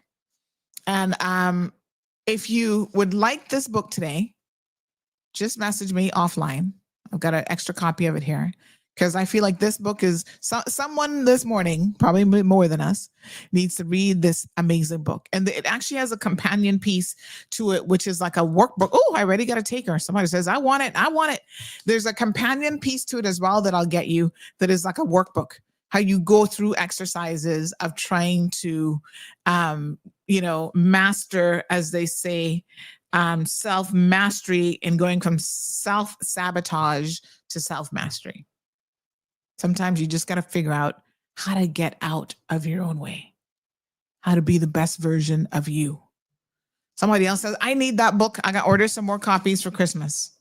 So I'll get some more copies. Next trip to Miami, I'll pick them up. But it's an amazing read. Everybody should read it as far as I'm concerned. But, you know, some of us, in your heart when you're not at your best potential, and it's because you keep getting in your own way. All right. Shaka says New Year's resolution of sorts, Auntie Sandy. Well, don't wait till the new year to make a change. You can make a change in your life at any point in time.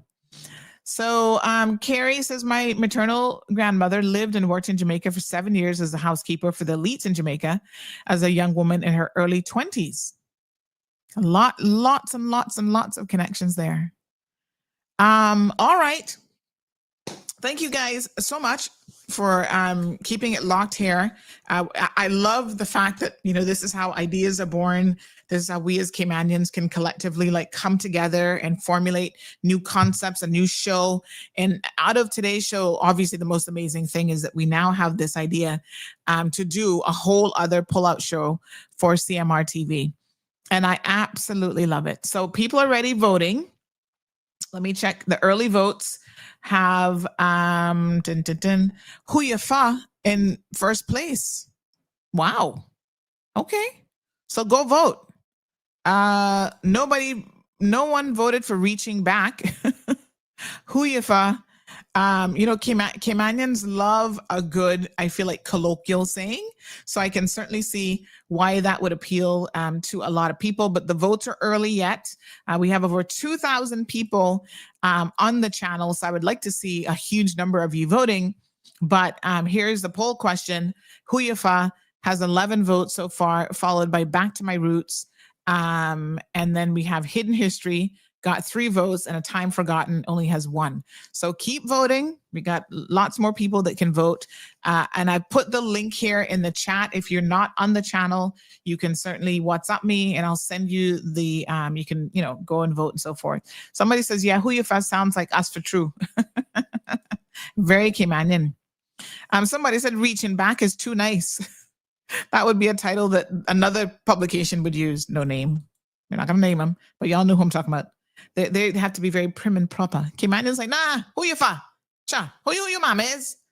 Who you say that is? And your grandpa and your papa and this and that. Yeah, man. We know it.